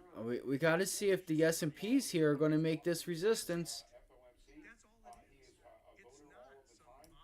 Because we have heavy resistance up here on Tesla. So if we do not get through, if we cannot break up through that level, double top pre-market, you know, what do we do? Do we take the long through there? Not really. I wouldn't suggest that, because they could still pull back to 264, and we're at 266. You could pull back to like 264, 75, 264 even. And you pull all the way back here just to go where? From here to 266? $1? Your risk to reward is not there. Right? Now maybe if you buy here and you're going to give it 265, 34 to 265 flat. Which you'd have to because it's not about what you want to give it. It's about where is the support and where is the resistance. So if you think Tesla's going to have some support, then okay, maybe it's back down here at like 264.82, 85. So you get long in this area to look for another test to get back up to 267 or 266.75, 267. But the risk has to be worth the reward. The juice has to be worth the squeeze. Okay? And I think a lot of people mistakenly kind of just, you know, because I do it. When I say that, I'm talking about myself. When I say some people, that some people is me. Sometimes I don't fully look at things like that, and I kind of just act, right? I just inherently act on going long or going short and not saying, hey, is this where I want to get long? Is this where I want to get short? I try to be the best that I can, but sometimes you just, you know, you don't really do what you're supposed to do. It's just human nature to just, you can try to make it as repetitive as you can, but there's a lot of people probably trying to go long right now and the volume's dead. Getting ready to come into lunchtime. So I would have to wait for a pullback. 265 area. But really, you want to look at the stocks that have been really strong if you want to go long. That's Google, Army radio Meta, Israel says Nvidia. hostile aircraft in northern Israel. I did not hear a word you said, my guy. Let's see. Here to tell you about an all-new special offer from my friends at Jacuzzi Bath Remodel that you don't want to miss. You already know, Jacuzzi has been making Virtual water feel event. great for more than What the 65 hell? years. And now they're bringing you this specialty They will offer come up where with we can anything. always Saying, make yeah, your man, you have a great day, Chris. Sorry, I didn't one see it. I didn't see your bath remodel from stuff. design you'll Cosmo love at a price Energy. you can afford. And Top quarterly carbon emissions. as little as Google AI powered chatbots. no mess. Ethical concerns. MGM hackers waited for days before issuing financial demands. Costco sharing confidential health record stuff. Uh-oh, that's no bueno. That's no good. Jacuzzi Bath Remodel has a solution for you. From a safer, easy entry shower with features like grab bars and a custom seat. Cost, that's right. Comfortable and independent at home. To a stunning So let's go on FinViz and we'll look to see what we have that's moving. Everything is pretty much flat. Whatever this BN, Brookfield, is up almost 3%. That looks like a good one there. Let's see. Eli Lilly, Novo Nordis. All right. Energy is red as I don't know what. Medical devices, red. So, you know, use what you have, right? Use the tools that you have. You don't have to pay for thousands of dollars. Amgen, Boeing, Stella, Stellantis. Okay, these are just a few. What else do we have? UBS Bank, NU Holdings, Posco. Medical devices are really red for some reason. I'll watch Amgen. AMGN. I may have to go grab a bite to eat real quick. Yeah, Amgen's ripping, guys.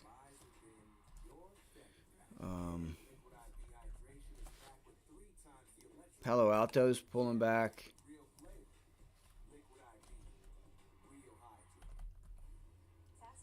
Eli Lilly. LLY. Eli Lilly.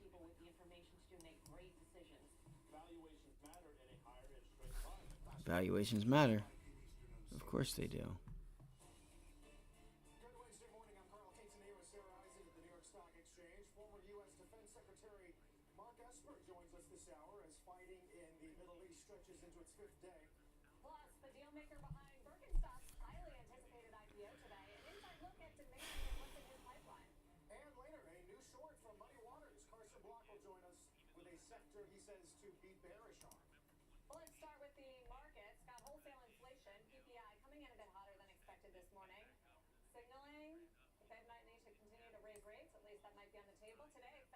Fed Governor Michelle Bowman saying that the policy rate may need to rise further as inflation remains above the 2% goal. That is contrary to what we've heard from Fed Bostic, Logan earlier this week. So what should we expect from monetary policy and for the markets overall? Joining us now is Marathon Asset Management Chairman and CEO Bruce Richard. Reminder, Marathon has $20 billion in assets under management. Always good to see you. I do want to talk about the Fed and inflation and everything, but I think we first have to start with the Middle East and what's happening in Israel, because you see this as a macro challenge for the markets, for the economy? Well, first, let me say that we all pray for peace and stand with the President of the United States. Looks like Tesla went. Behind the support of Israel. I say this as a personal citizen as well as So Amgen and Eli Lilly are your winners of the day so far. Adobe's actually up too, guys. Adobe's doing pretty well. There goes the SPY. There goes the SPY. Look at that flat top resistance on Adobe here. Man, I'm sure the contracts are stupid expensive for this. And the spreads are probably wide as hell. wars like they tend to do tend to take longer than one thinks. And so as long as it doesn't drag in other regions and bad actors that might want to enter bad actors that want to enter, then I think it'll be quite contained. But that black swan is sitting there, as you know it, and it's real. And so we're considering that as a risk factor. And for right now, energy has been a bit softer, which is a little surprising given the turn of events. But we'll see because it's early times. So you say you have to prepare for that risk. What? Just tease that out a little bit. You're saying that if there's more of a smoking gun around Iran here. It's one of the risk factors that might cause inflation to be higher. All right, so there's the SPY back at that level. And we saw the PPI numbers this morning, and TPS. it is higher for longer. Although it's So TPST is on the run, guys. TPST is ripping and a running. got its work to do, and All right. they've done. Well, the big date for me tomorrow, of course, we have CPI. I still need more. 26. I still need more. October 26 is third quarter GDP. I need to see this. Looks like the level's trying to hold right now. Actually. 2.1%, and as economists, 2.1% GDP for the third Looks like that level's trying to hold. two handle. It's not coming in a three handle. It's going to come in the upper four handle is what we're seeing right now. Because real GDP has been running quarter after quarter after quarter around 6, and it's going to accelerate in third quarter when you see strong jobs and you see growth what it's been because the fiscal stimulus, you're going to see a really strong GDP print. So I ask you, when the Fed meets October 31st, I'll wait there, and when they come out and adjourn and announce on November 1, what are they going to do when they see 336,000 jobs created just last Friday? All right, so there's a pivot back down lower. In the prior month, plus GDP accelerated. So If I get into anything, I'll let you guys know. So far right now, I'm just taking it easy, not stressing, because we have CPI, we have Fed minutes later on. Amazon is consolidating there. AMD, that's a nice breakdown. That's a nice break and retest for AMD. Nvidia was going to the upside. It would have been hard to make money on contracts if you took contracts. Just because it was just so choppy there. Come on, I want to see Microsoft now. So that appears to be our level. 525 basis points. So the fact that they have one more left in them is really not my focus. My focus is for all of next year, the markets are assuming, as they always have wrongly, from March of 22 from the beginning of Titan cycle today, that the Fed would be easing 6 to 9 months out. And I see rates higher for longer at these higher rates for all of next year. And that's the big disconnect. I'm not giving up. The bid to the equity markets all along. Don't sell because the Fed's going to be easing soon. And when the markets realize that the Fed won't be easing soon, I think that's So that's an area of resistance there, guys. Right here at really impactful 435.75. Let's see if we can break above it. here. No, because the recession doesn't start. I mean, we're right back where we opened, so I wouldn't even worry about trading the SPY or anything. I would find something that has obvious clear news that separates itself from the markets and can actually get going. I think Google had news. I'm going to go make a little bite to eat, and we'll see what happens here. The more homeowners will feel pressure and consumers will feel pressure. So Yeah, I think with that. I'll be right back.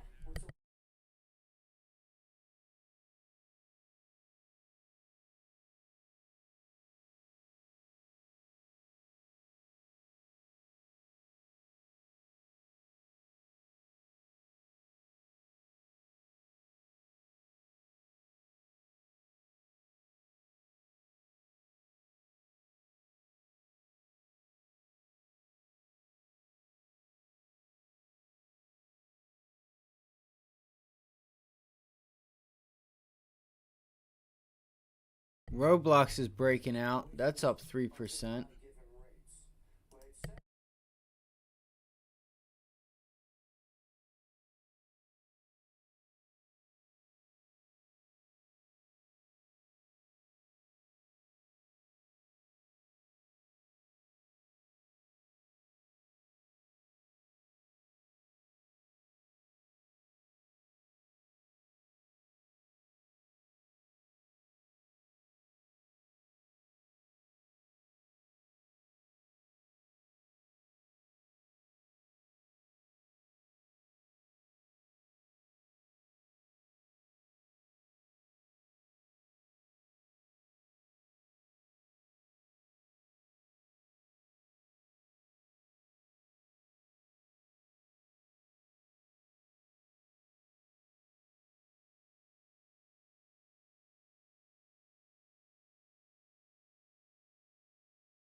Man, that sucks. I missed that trade there. Shit. Roblox is ripping. I'd like to see it get back to 36, guys.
Nvidia has some really nice volume, man. Shit. Damn, that was a little difficult to trade today.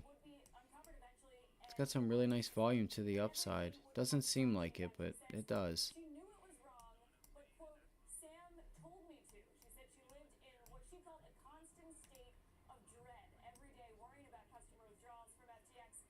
She also said that SBF, as he's also known, told her to, quote, be careful about putting things in writing that might get them in legal trouble. According to Ellison, Bankman-Fried, also her former boyfriend, continued to tell her to repay Alameda's loans with FTX customer money. At one point, she said that she calculated the probability that they wouldn't be able to pay FTX customers. I think she needs to stop talking because she's not helping herself out at all.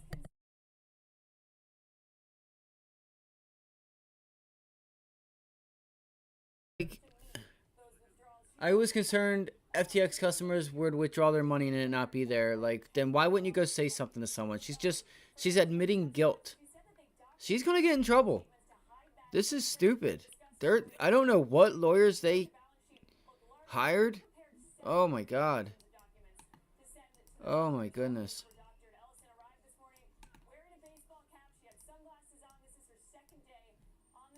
Unreal. I'll be right back.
Look at all those again, CEOs are still retiring. Why they have their retirement accounts, back at highs. This is their chance to get out. Because what will happen is that they may have to sit through, 2, 3, 4, 5 years of just, you know, downside. So it makes sense. It makes sense.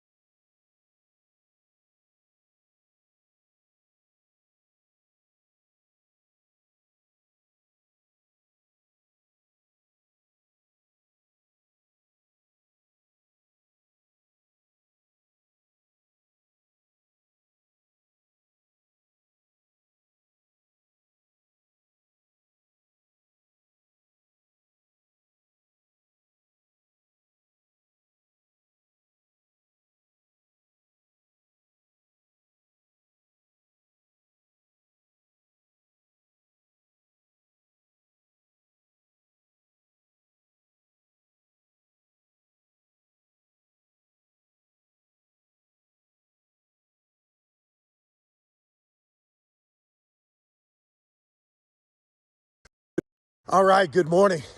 Here we go. Yes, middle of the week. It's hump day. A lot of people are going to say, you know what? Oh man, I'm getting tired. No, you're not getting tired. Trust the process. Let's get after it. Let's go. Execute. Giddy up.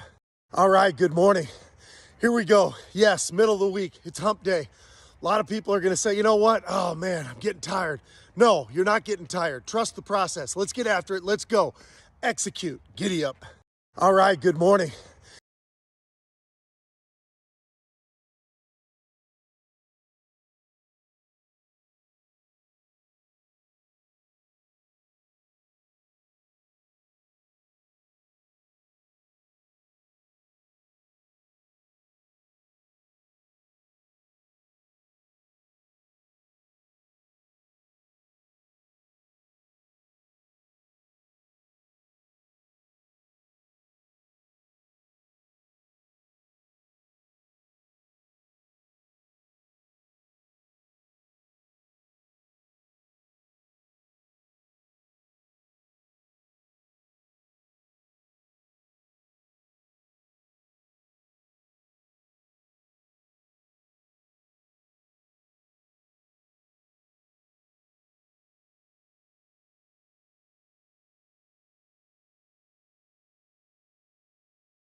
Oh, watch out, fam. Oh, I hope you guys didn't get sucked into the long.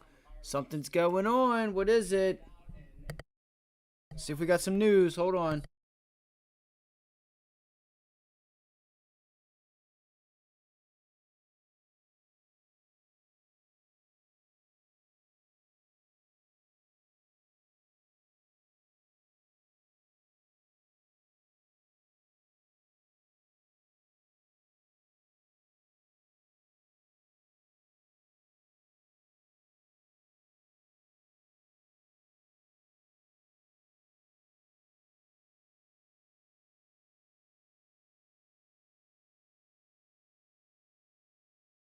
That's a pretty big candle there.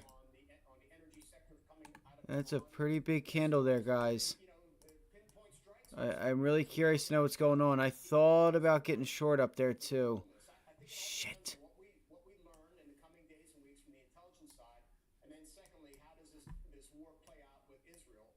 Damn it.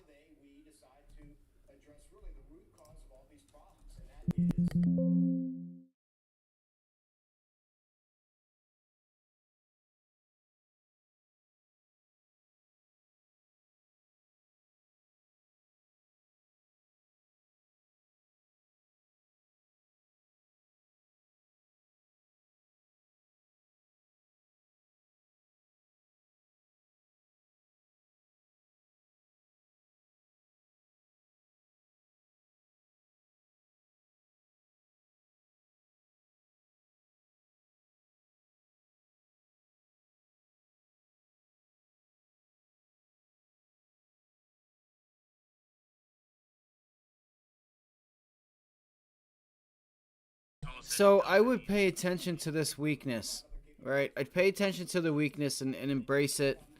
Because even tomorrow, it's like CPI, something has changed, right? We're not worried about, we're going to want to see what prior CPI was and stuff, but, now you're in, what does this issue with Israel and the Palestine area, the Middle East situation, what does that mean for inflation, right? That happened after last month's inflation. So, let's see. I just wanted you guys to, like, think about that. And we already know what's going on with CPI and PPI, right? It's being a little bit sticky here. AMD, Tesla, Nvidia. What are the other ones that I was looking at? Amazon. Forgot about that. AMZN. All right, that could be a really nice bull flag here, guys. Look at that. Beauty. What a beauty. What a beauty. Holy cow. I told you guys I would like to see if we can get this thing back down to the low 430s, right? It's what we were talking about, bringing this thing back down to this 430 level. 430.89, 431-ish, okay? That's my target. What's your target? I still think we're going to get there. I said it this morning. We haven't tested this area either. Right? You haven't tested 433. So, give me the 1 minute.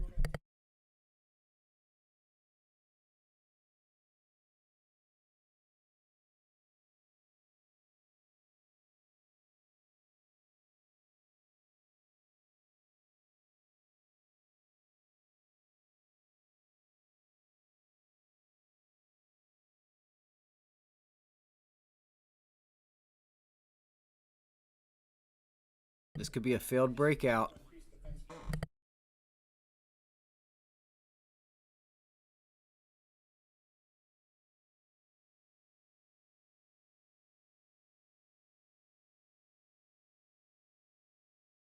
I still think they want too much. They're wanting too much for these. I think they want too much. I still think they're asking way too much for these. Munitions was the word that I was looking for that you know much better than I do. How else can we project strength? Stronger U.S. is safer for the world. How else can we do that right now at this time of danger and turbulence? Allies and partners, that's our greatest asymmetrical advantage. We need more of them to step up and speak about the need to support Israel and then also crank up their defense industrial bases. So we got to make a change, right? If we're not happy with the way we've been performing, we got to make a change. That's what I'm going to look to do. There are some things that I feel like I can improve on. I don't know what's going on here.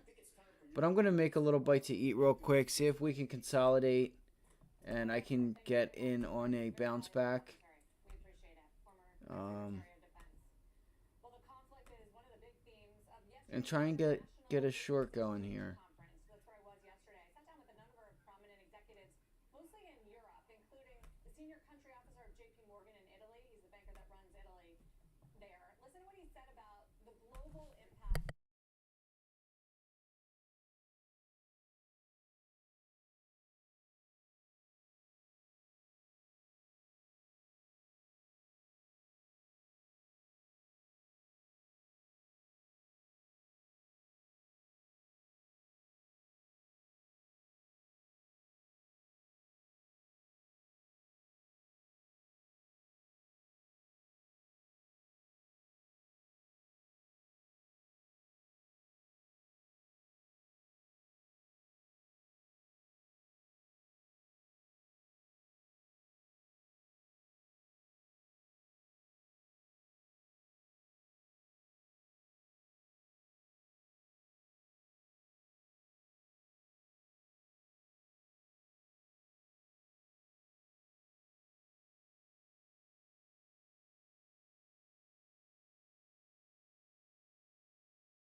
If we break this low, guys, yesterday's low.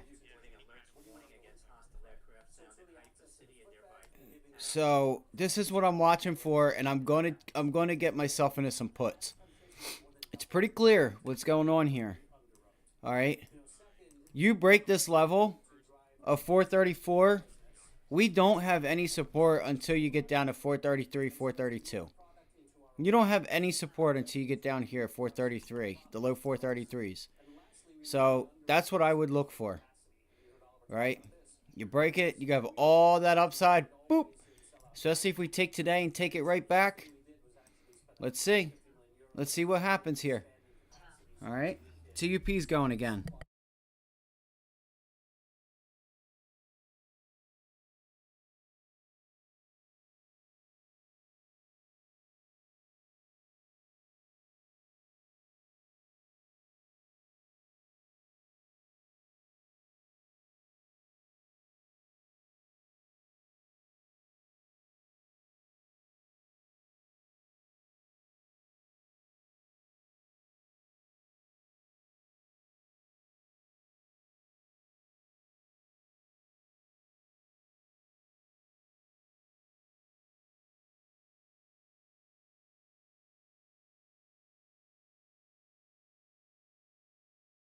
There is news with sirens and stuff like that from airplanes and stuff.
I'm trying to be patient. If it goes without me, it goes without me.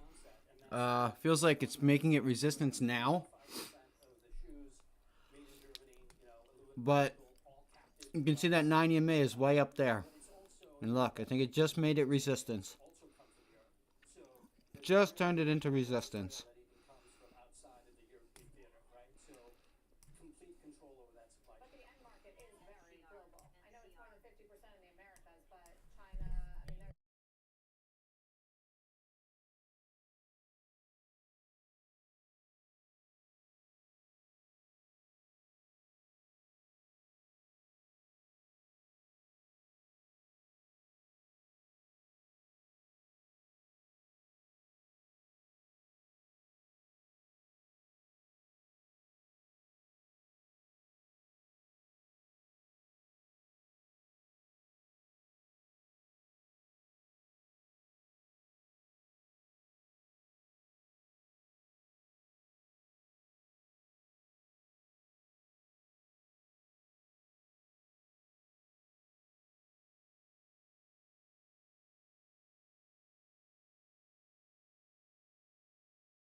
I know I've got stuff all over my face.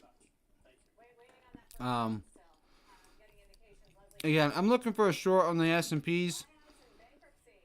You got a lot of nice room down there. We break yesterday's low, and we got pretty much a clear shot.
All right, guys. I think this is it. I feel like the day's been set. I don't know if we're going to have a run back up at noon for the Fed minutes. I don't know. I feel like I don't know if the markets are worried about that. But I feel like we get past this level, which we did, and we could just see it pull itself back, right? So we broke below 434.75. That's turn it into resistance. Do we attempt to go to VWAP again? Look, just watch level 2, time and sales, and this is obviously what? This is the low of day. So you don't want to get short at the low of day. You want to wait for a bounce back, right? You want to wait for a bounce back to a resistance level, right? Which would be what? I don't know, 433.31, 433.50 VWAP area. Because again, anyone that's buying long on the institutional side is buying under VWAP and selling above VWAP, right? That's a successful day. That's, buying low and selling high pretty much. Ovi, what are you doing? So I'm going to wait for a bounce back and then see what we can do. Hey, yo, my turkey butt. So, yeah. If we continue to struggle, wait for, again, we have Fed minutes, which come out at 2 o'clock, 2:30, I think. 2 o'clock.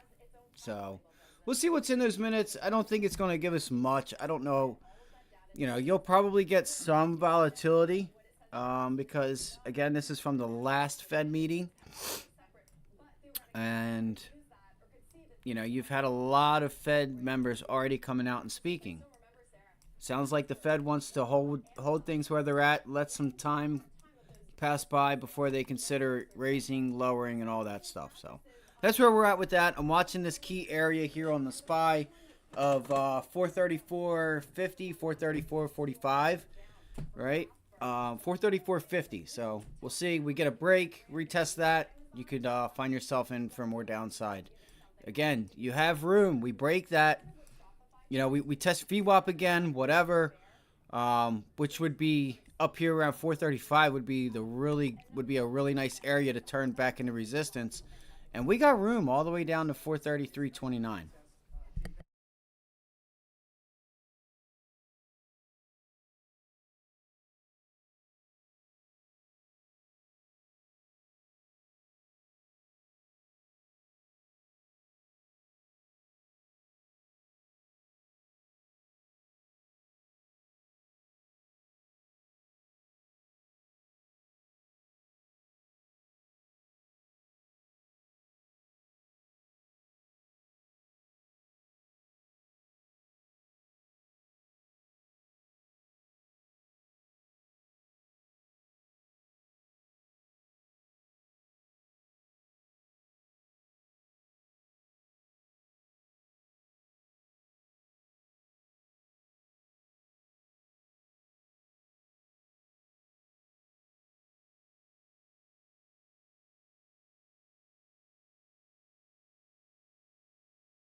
We're getting that bounce back. What did I say? Let's see if we get 435. Again, every dollar, $100 if you buy right. Okay, you buy right.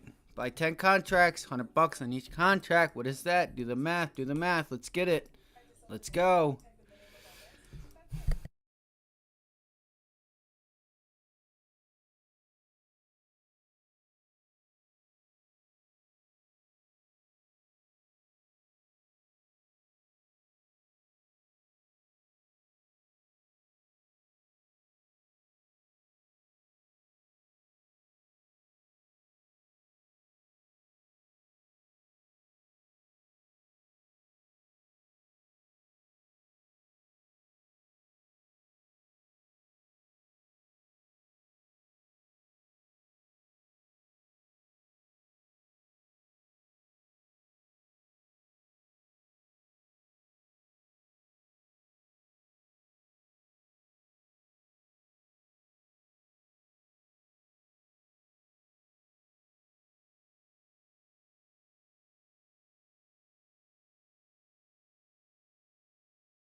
Oh no, they just reported an IBM employer, or yeah, um, they lost their life in whatchamacallit. That sucks. So we know two of them worked at IBM. Wow, what a shame. You know, you got to be a real piece of work. I'm not going to get crazy, but to take someone else's life, you know, this is when you take someone else's life. These people doing this sick shit. You know, I understand there's hate on both sides, but I don't think there was enough hate on both sides where you seen, you know, the Jewish part of town running in and just doing what they did. No, they have common sense. They're not barbaric, right? So they need to be eliminated. If you ask me, I feel like that's the one thing as far as life is you know when you start doing things like that and taking other individuals' life, you know, you are becoming a problem. Anything other than that, do what you want. You know, I don't care what it is.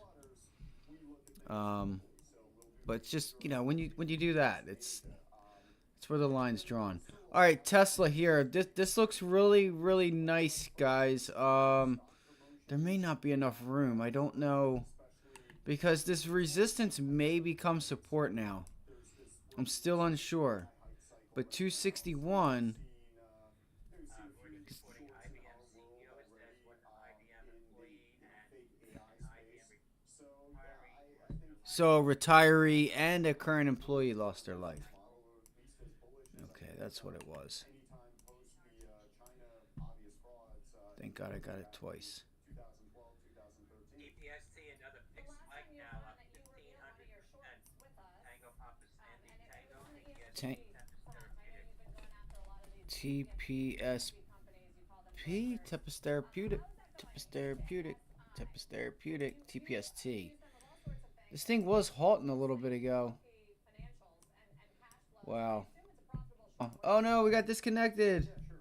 No. Reconnection successful.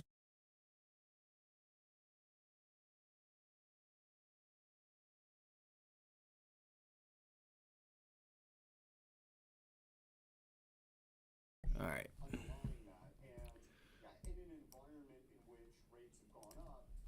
So TPST is the runner of the day. It's halted again. Again. It's got the volume. It's got the liquidity. So it's days like today when the markets are really moving slow and when you start getting some of these small caps. They started Monday. Monday small caps really started to, you started to see a lot of them squeezing. And I'm like, okay, maybe we could. This is the start of small caps. Um, Man, I would love to get short Tesla, but it's really hard because I don't know what my reward is. You know what I mean? Where am I taking this short to? If you guys don't do that, you guys have to start thinking, okay, well, where's my target? Where do I think this thing is going? Well, could it go to the 50-day moving average? Maybe. That's a lot of room. TPST, another You already broke above it, turned it into support, which is this red box here. Tango This red and blue box is the 50-day and the 100-day moving average on the daily chart. Um, so that's the $1,000 question, right? Do we break and pull it back? Right? Do we break and pull it back? That's the question. We have some major support though down here at 259, 260. So we're at 262 right now. Do we think a short from 262? You know what? Yeah, 262 to 259.50 to 260 is a risk worth taking? No, because you even got support right here. Resistance prior support. So could you go for a long here and try to get that up through the gap fill up to 275? That would be a trade. That's a what, 10 to 1? Or let's see, you're giving it 262.50 to 259.50. You're going to give it $2. 61, 60. So you're going to give it $3 to make 10. Well, really, 62, 72, 73, 74 to make 12. 3, 6, 9, 12. That is what? A 3 to. That's a 1. That's a 1 to 3, 1 to 4 risk to reward. Or you could do it the other way and say it's like a 3 or 4 to 1 risk to reward. You're looking for that 3 to 4 times profit to that one loss, right? So what are we saying, right? What am I saying? I'm saying I'm going to give it 262.50 if I were to take a long here to go to the upside. How would I know that I was wrong on that? Well, if it broke, really it's 260. I'd give it to 259.50 for that wick, right? I'd give it that extra 50 cents. Right? I'd give it that $3 loss downside, right, to go long because it could pull itself back, find support at 259.72 in that area, 260, and then long up to that top of the range at 274, 275. So that's 250 to 11, 12, right? That's pretty damn good. That's better than 2 to 1. So you want to look for that 2, 3 to 1 risk to reward trades, right? You're giving it $1 to make $3. You're giving it $1 to make $2. $1 to dollar, then you're starting to talk about if you're a 50% trader, then you got to be really hitting big. That's all this game is about, guys. It just comes down to math. I still think, we could get down to 59.50. But we'll see what happens. I'm just going to take it slow. We have Fed minutes getting ready to come out. That's what I would do. I'd have to give it to this area here. Really, it would be like this area, 259.50. And then look to go long. And I would look to go long and break out to a new high. Or are you in the camp that that's a failed breakout and you're going to work your way back to 250 to the 50-day moving average? That's also another option. But this month, seasonally, October is a strong month. The other side that you have to that, right? So what I'm doing right now is weighing out the long side versus the short side. How many reasons can I come up with to go long? And how many reasons can I come up with to go short that makes sense? Right? That makes sense. So on the daily chart, we're in a longer term consolidation, right? Tesla's in a consolidation phase right now. It's consolidating. Don't know if it's going to be to the upside or the downside. But I do know if this is the top of the range, as you can see here, then hey, maybe we do have that 50-day moving average coming in as support again. Maybe we could revisit that area. All right, so that's one thesis to go short. We have earnings around the corner though, and usually Tesla is pretty early on in earnings. Doesn't mean that they will be this quarter. I don't know. Yeah, look, they have earnings 10/18. So not next week or not this week, but next week they have earnings, guys.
All right. So looks like we are breaking down. What, baby girl? Come on. Come on. Do you want to come on up? Come on. Do you want to go look in the window? Huh?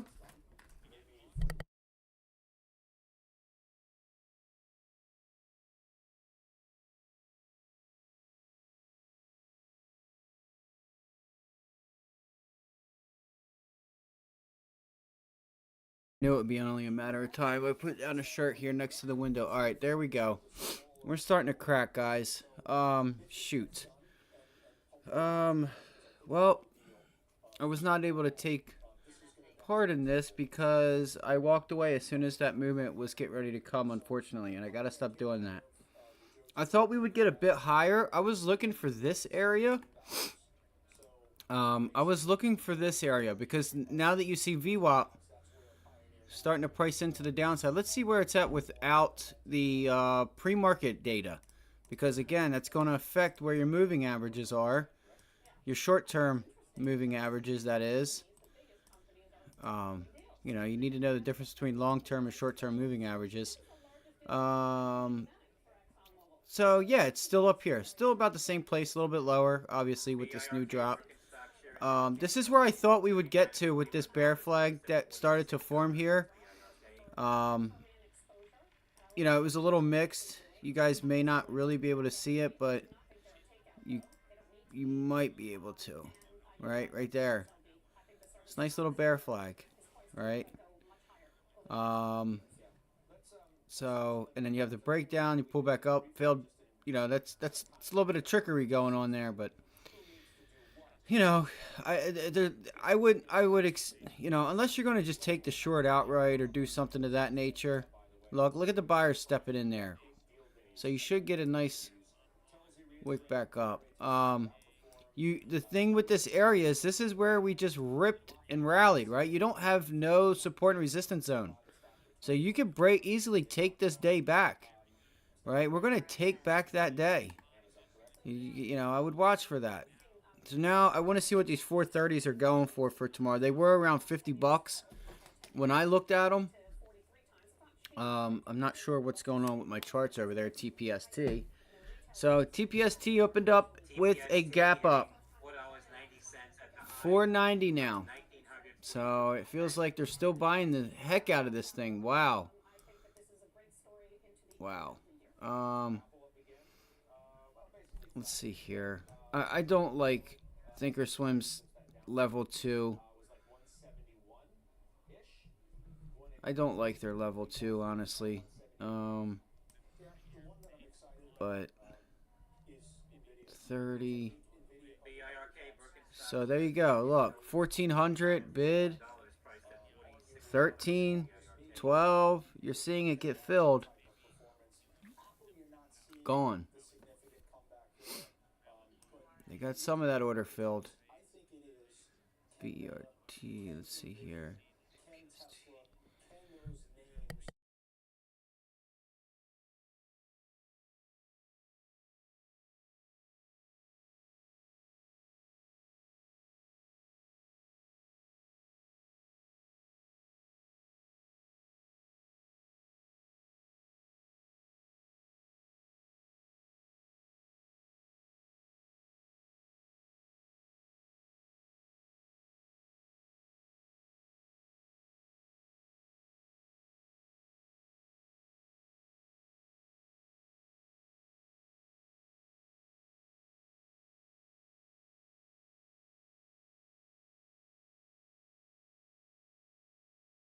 So it feels like this was the most of our volume down here in the 420s.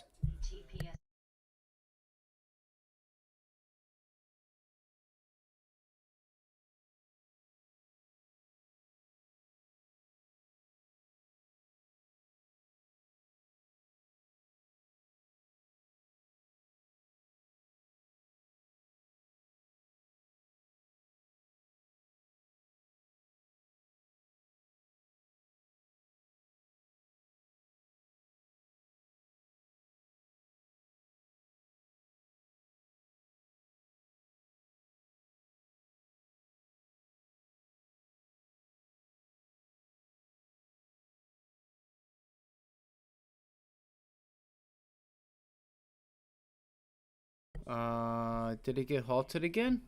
I think it got halted again. I'm not sure. Yeah, I think it got halted.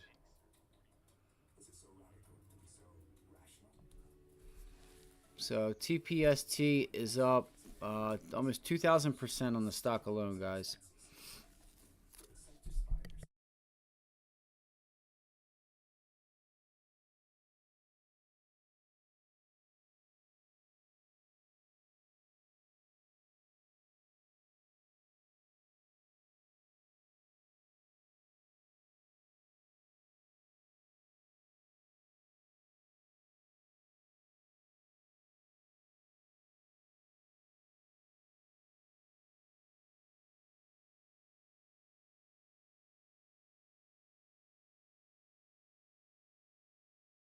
Yeah, Burke should be opening up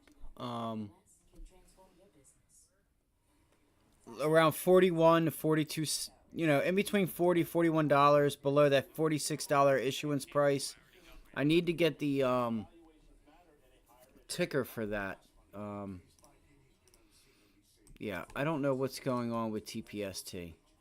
I don't think it's still trading, but usually my time in sales will go all white. I don't. Yeah, I guess it's halt. All right, we'll move on from that. Let me find this ticker real quick.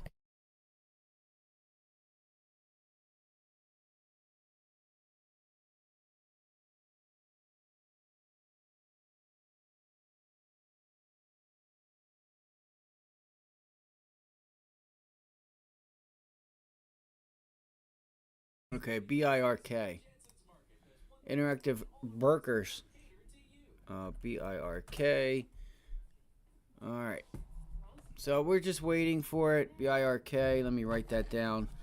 We'll put that on the list for some opportunity. Again, we have Fed minutes. I'm not sure how much Fed minutes, CPI, and stuff.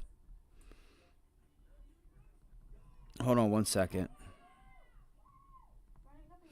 I'm not sure how much that will affect the markets, good or bad, because we have a new war that just started of sorts. So we don't know how that's going to affect everything. How does that affect supply chains? Do other countries start to step in? We'll have to wait and see. If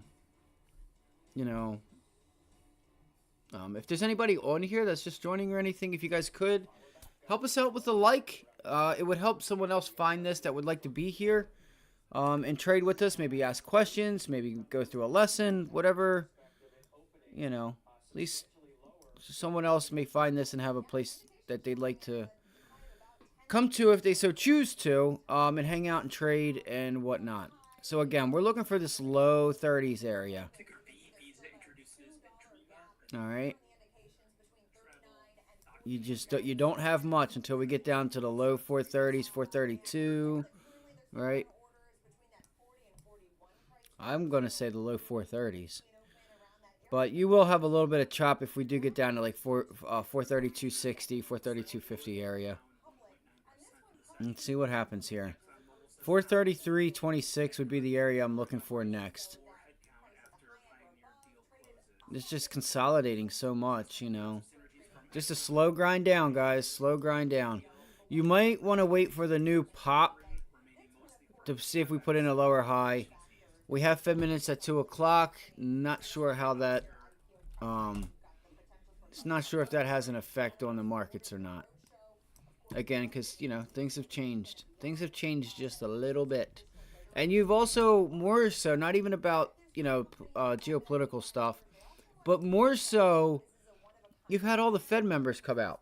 Just about all of them. You've had current Fed members, current voting Fed members, ex-Fed members. Like, you've had them all come out and talk. Right? Because I think they go into their quiet period here in the next coming weeks. So,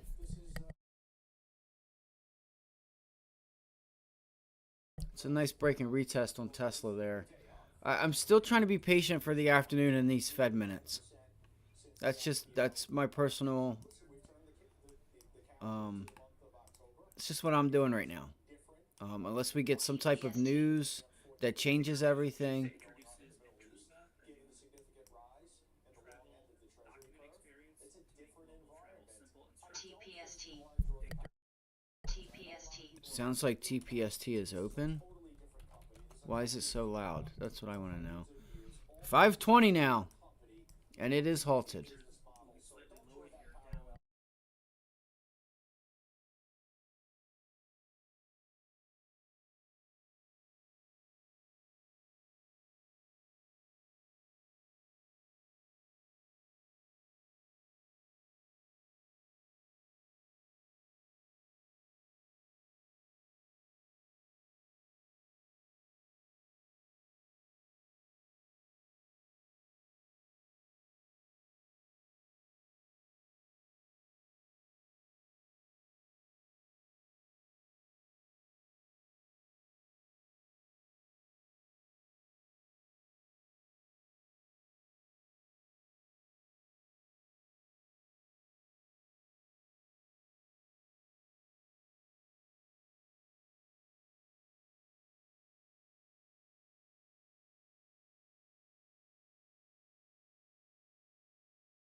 So it's just taking forever.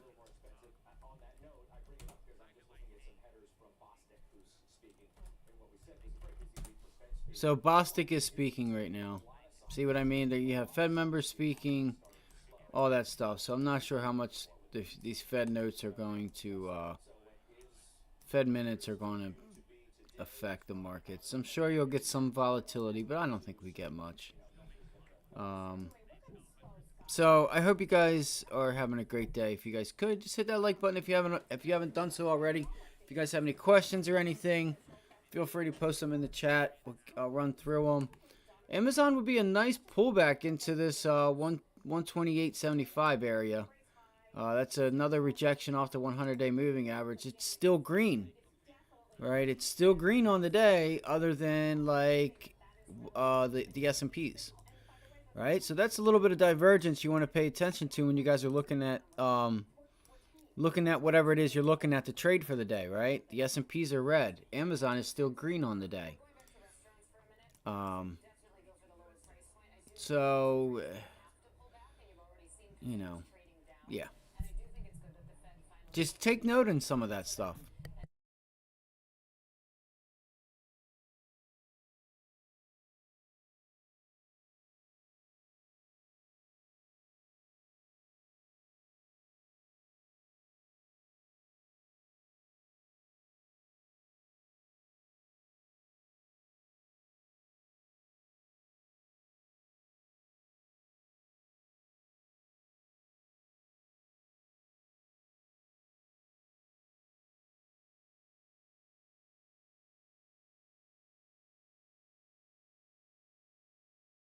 I don't know. I need to find out when it's going to start trading. I'm going to see what time it's set for. Because I'm really curious what time Burke is going to start trading. Let's find out.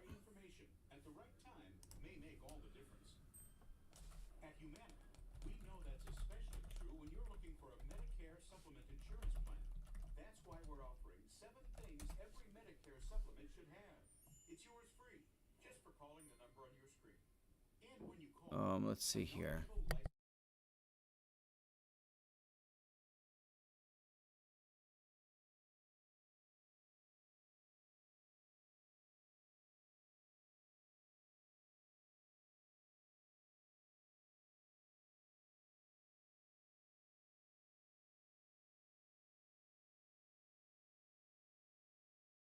So take that into consideration. They have a bigger market cap, expected to have a bigger market cap than just say Crocs. I don't know how many people buy Birkenstocks. I don't know. You know, I know that there's a that's a style, but they also have different types of shoes. So we'll see.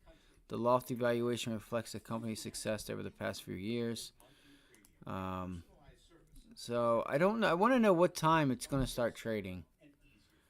Aren't convinced. Just to justify a valuation of 8 billion, we need to generate more than 3 billion in annual revenue every quarter. Yup.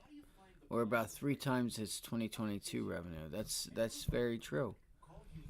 You're at 8 billion, time divide that by 4.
I wish I knew what time it was going for. I wish I knew roughly what time. I don't know if anybody else has that information or can find it, but I'd like to find that out.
So I'm still waiting on this Burke IPO. I think I'm pretty sure it hasn't started yet. The volume on plug's kind of down. This is a nice resistance zone there, guys.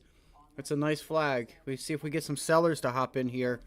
Let's check BIRK and we'll go back to plug. Nothing just yet. PLUG.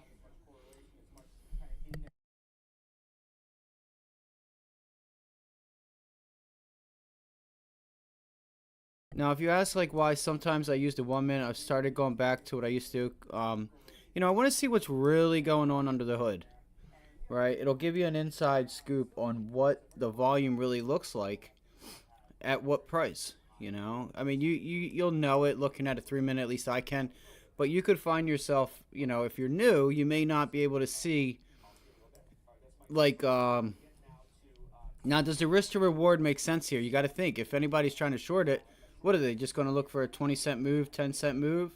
Okay, 10 cents on 1,000 share. 10 cents on 10,000 is $1,000. So yeah, maybe. But again, honestly, you want to wait for VWAP. VWAP has been an area of a rejection. Okay. So like what I was trying to say was, if we go to like a 3 minute chart, you'll see these tails, right? How much of this is buying? Right? How much of this is real buying going on? And was the volume bar down here, and then did it, get pushed up on that buying?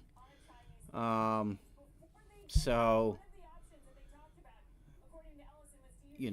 and same for the selling, because you opened here, you push down. How much is actually there, and you can find that out by using a 1 minute chart. It does help, for those reasons. You have to realize it's only taking in like, you're doing a spec as far as a long-term trend. You're just getting little specks of it, but you're really seeing who's in control here.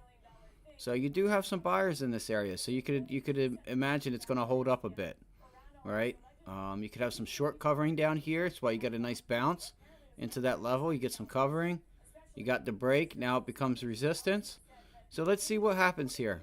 Wait for these Fed minutes to come out. Don't think it'll, it should give you a little bit of volatility, but I think that, a lot of new things had just happened. And again, these minutes and CPI and PPI and all this data is from last month. Things have changed. So we'll have to see what happens with everything going forward. Do other countries step in? Does it start to calm down a little bit? Does nothing get affected? Does it get affected? We don't know. That's volatility for you, right? Uncertainty.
Let's see what happens here with this 10-year note auction. We have a 10-year note auction at 1 o'clock. It's going to be important. Let's see what rates do here in the next 10 minutes. Let's see if they start moving. You can watch TLT or you can go to the U.S. Treasuries. Not sure what you use. You could go to the 10-year itself, TNX, right? That's the, that would be the, okay, so look, the dollar did break up and out of that range, okay? So there is your, we are in a resistance area, but I was hoping to stay under this 105.50. So there is a bounce in the dollar, short-term bounce probably. So let's bring up the 10-year, see if it starts to act. See how it's like spaces and lines. Now you can see it's starting to pick up, right? There's a bond auction getting ready to happen today. So let's keep an eye on everything. And this is the Treasury. This is the government bonds. Okay. And we'll see how that affects the dollar and so on and so forth.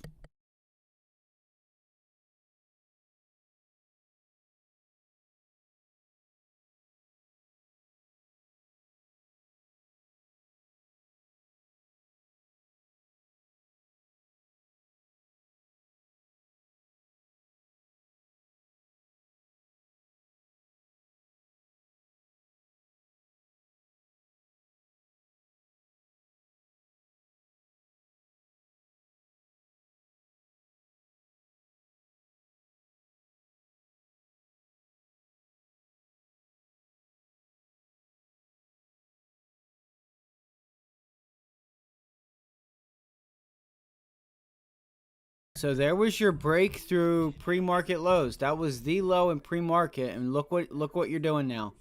Going into that 10-year bond auction. Right? That's key. That little pivot point right here, if you guys can't see it, right there is your low in pre-market. You could always go to the futures, or no, that was yesterday's low. Sorry, that was after hours low. So it's this one, right there. This one right here. All right.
Guys, app.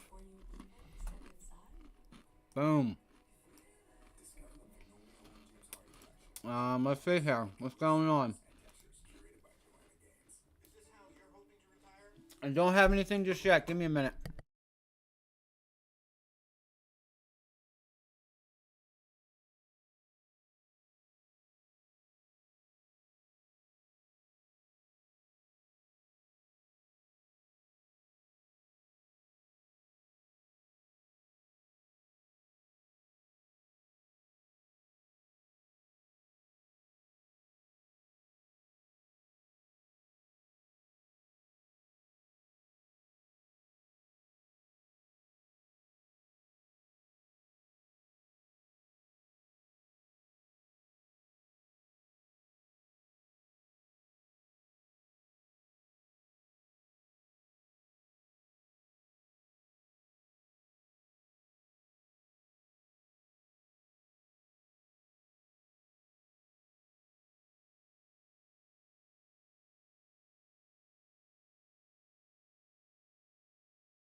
All right, here we go. We have a 10-month that 10-year bond auction getting ready to happen now, guys. 1 o'clock 10-year note. FOMC minutes at 2. Let's see what happens here. I'm gonna throw up TLT also. Still waiting for Burke, BIRK, to IPO.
There it is.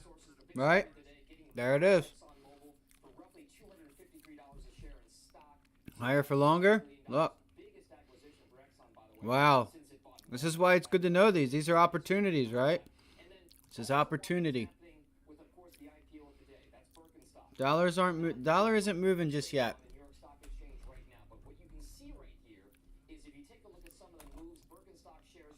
Oh, I'm sorry, guys. Boom, look at that rip to the upside. Small bounce. Nothing crazy. So therefore, you would see And then we could take that, right? And then we can look for.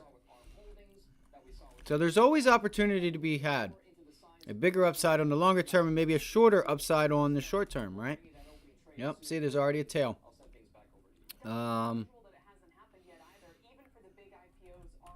So the dollar's not necessarily affected. If something moves big enough, you'll see it in currencies.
So we're in a state of consolidation on a lot of these names.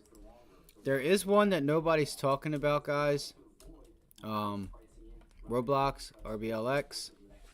All right, it's in a really nice uptrend and it's up 3% today. So if I get another pullback on that, I would like to go long Roblox. This is a name that's been, you know, it's been beaten down, and I feel like they are taking advantage of it. So on the year, it's not up by much, but it is green on the year. It was negative. So let's look here, right? If I go, this is where we opened roughly.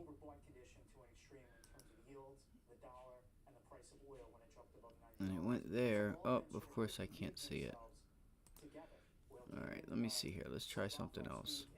Let's do this. I think it's very important that a lot of Fed members have also So it's up 15%. It was up a lot more than that. 40. It was up 50, almost 50%. Wow. But you know what's even funnier, guys? It's like CCL, Carnival Cruise. Nobody's talked about this one. Even from, on the year, this thing was up 80 some percent. That's not even from the lows. All right, so there's all kinds of little different sectors. So Yes, the market always has a right, in my opinion. And you look at rates, they moved higher in the last few minutes. from the year, 144%, guys. 144%. The yield 4.61. The problem, the one issue market was hovering around 4.59. 2 basis points tail. That's a big collie tail there. Not good. Takes a lot of points away. I gave it a This could be a nice area to buy it, maybe, I would think, if we're going to go higher.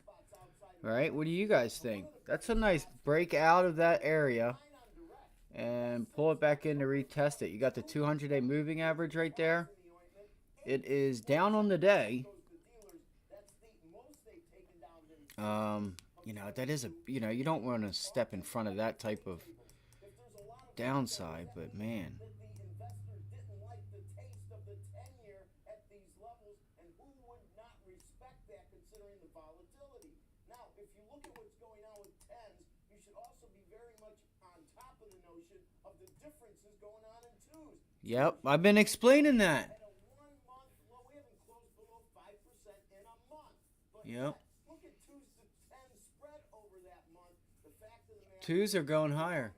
dated treasuries, as everybody at that table is discussing, have dropped a lot more precipitously in Yes. quality, and it is reflected quite easily in the fact that just since Friday, we're 10 basis points more inverted. It was worse, just to demonstrate that dynamic. And I'm not sure it's going to be going away anytime soon. Yep, the front end of the curve, the short end, is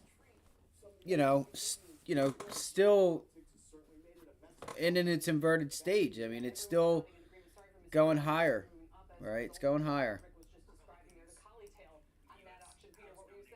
Or you could say it's going higher, but it's just not pulling back like the long end.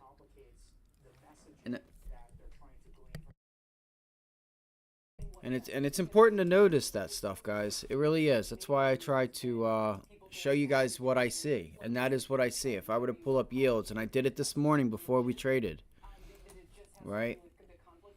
Even if I could just go to like a 4-hour or 2-hour something, right? Let's go to like an hourly chart. We'll go to a daily, because that'll make it just so much easier. All right, you have this nice little tail there. Let's go to the 10-year. See how it's closing in on prior day's open, right? So it's a bit longer. All right, that tail's a little bit longer, and then let's go to US 0 to Y green. So take notice in that.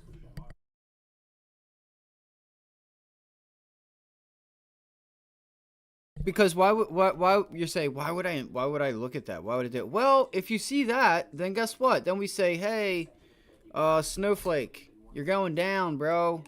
So when you're getting these higher yields, even on the shorter term, the short end of the bond, that's going to put pressure on technology, right? Pressure on technology. So we could do AMD, for instance, right? What's it doing? Oh, it's pulling back just a little bit. Even though we are in an uptrend, we are going to the top right of the screen, not the lower right of the screen. So, and there is a candidate, Steve Scalise, or whatever his name. Steve Scalise. Republicans nominate Steve Scalise.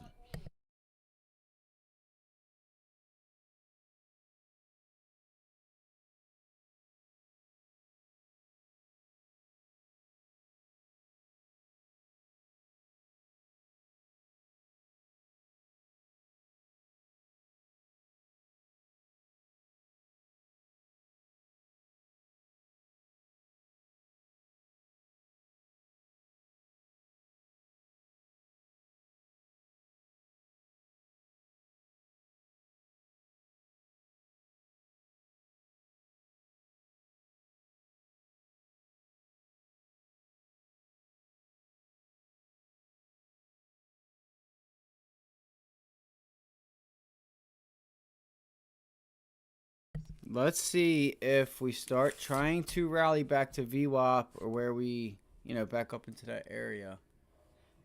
They don't have it. We have that sound right now. But basically, what he said is that Americans are tired of chaos, and what they need to do at this point is they need to see a government that's actually working and unified. So at this point, it's not So clear how yeah. many rounds will be for Speaker on the floor, but we do know at this point that Steve Scalise is going to be the nominee for Republicans, and of course, Democrats.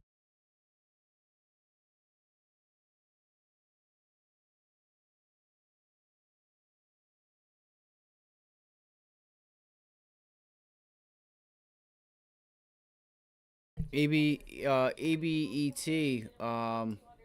is flying off the rails now, guys. Really, if Republicans Um, want to move quickly, we could see a vote on the House pop, floor pop, pop, in pop. 40 hours. All right, again, they need, I think, Let's see here. is it 221 or so? And they 217. Yeah, the math is a little crazy, but it's 207 of the 221. Okay, got it. Emily, thank you so much. We appreciate it. Our Emily Wilkins with the very latest. And for more on these, Give me that area for a pullback, and we'll look to get long this name here. and it's good to bring you in. And Scalise, what more detail are you looking for here, and where do we go from here?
Fortunat's falling out of bed, guys. And they're not satisfied. FTNT. If they know that that's what Scalise intends to do, then might they prevent him from becoming speaker? Yeah, Kelly. So I think if it goes on the floor more than 3 or 4 rounds, that's when we have a conversation about is there another candidate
All right, looks like it's opening up, guys. BIRK. It should be around 40 some dollars. All right, we're open. It's selling off. There's a nice bounce. 42. They sold it off. Bang. All right, guys. Let's see what happens here. Give me the 1 minute chart. Why didn't they let us know something, man? I hate that stuff. The challenge is, this isn't a huge decline by any stroke of the word, but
All right, 20 minutes, and then we'll get Fed minutes. I don't think it'll mean much, but we will see if there's anything in there that I don't think will be in there, because we've already had the Fed speaking, and you would start to see the markets bounce back, but they're not. You know, they're just slipping. Let me see here, because I was looking at tomorrow's like 430s, and I want to see where they're at right now.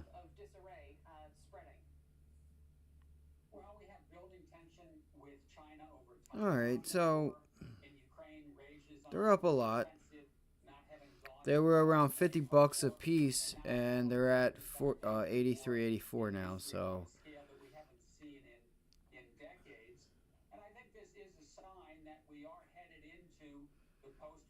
you're about, I don't know, 30% right now, or really 60%. All right, 60%. 20 more cents, and you're at 100% trade. Chad, how does this translate into companies who, may have had leaders who rose to power on the idea of globalism, on being large multinationals, or certainly having, broad operations across the globe? Does that change now? I think it doesn't. I'll be right back.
Today, the Secretary of Defense announced at the Ukraine Defense Contact Group meeting over in Europe that the United States is announcing a new aid package, which includes air defense ammunition for U.S.-provided artillery and HIMARS, counter UAS equipment, unmanned aerial systems,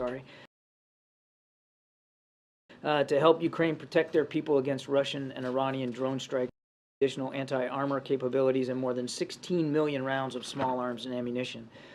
As the Ukrainians continue to wage a very tough counteroffensive, and as winter now fast approaches, we believe that it is absolutely imperative, you heard me say before, time is not our friend, that we continue to do everything we can to help Ukraine succeed on the battlefield and claw back some more of their own territory from Russian units on the ground there. This military aid package that we're announcing today is another important signal of our continued commitment to supporting the Ukrainian people, and it utilizes funding authorities that Congress authorized for Ukraine during a prior fiscal year under the Presidential Drawdown Authority. Right, we're obviously going to continue to provide Ukraine with the weapons and equipment they need, but it is absolutely critical that Congress keep its commitment to the people of Ukraine by providing additional funding. We are in active conversations with members of Congress about additional funding for Ukraine and for Israel. And it's critical, again, that we believe Congress sends a clear message to Putin, sends a clear message to the Israeli people that the United States continues to have their back. And with that, we'll take some questions. First, John, asked just a little bit of clarification on the 22 Americans who unfortunately been killed. Were all those Americans believed to be killed by Hamas? Were all of them killed in Israeli territory? Or do you know how many Americans have been killed inside Gaza? I'm afraid I don't. I mean, we know the number is accurate as of right now, but this individual circumstances are not exactly clear. So you even said this group of 22, it was in Israel, but I don't have the details on every single one. You could certainly consult the State Department. They might have a little bit higher touch because they are in touch, or I know they're trying to be in touch with all the families, but we don't have that information. If I can just quickly, all signs suggest that Israel will begin possible ground invasion relatively soon. I know you talked about safe passage, but has the U.S. done anything to dissuade Israel from moving ahead with a ground offensive? And if it does move ahead, has the president or administration officials directly asked Israel to show restraint in how it goes about such an operation? We're going to let the Israelis talk about their military operations, particularly in the future tense. I mean, we don't even talk about our operations in the future tense. So I don't want to get ahead of where things are, and I certainly am not going to talk about Israeli military planning. So I'll let them take that. You heard the president talk about this a little bit yesterday, this idea you're asking about restraint. I mean, nobody wants to see any more innocent life lost. None. Nobody. No matter who you are. If you're an innocent civilian, you didn't cause this, you didn't ask for this, and you shouldn't be having to fear for your life. Nobody wants to see that happen. And I think it's important to remind that, especially on the Palestinian side, Hamas is directly endangering their lives, headquartering themselves in hospitals and schools, residential buildings, using the Palestinian people as human shields. They didn't ask for that either. And Hamas doesn't speak for the majority of the Palestinian people or their aspirations for peace and security. I think that's an important place to start this conversation. Unlike the United States, unlike Israel, as the president said yesterday, who have respect for the rule of law and the law of armed conflict and respect for human life, Hamas has none. None at all. So, again, we'll let the Israelis speak for their military operations.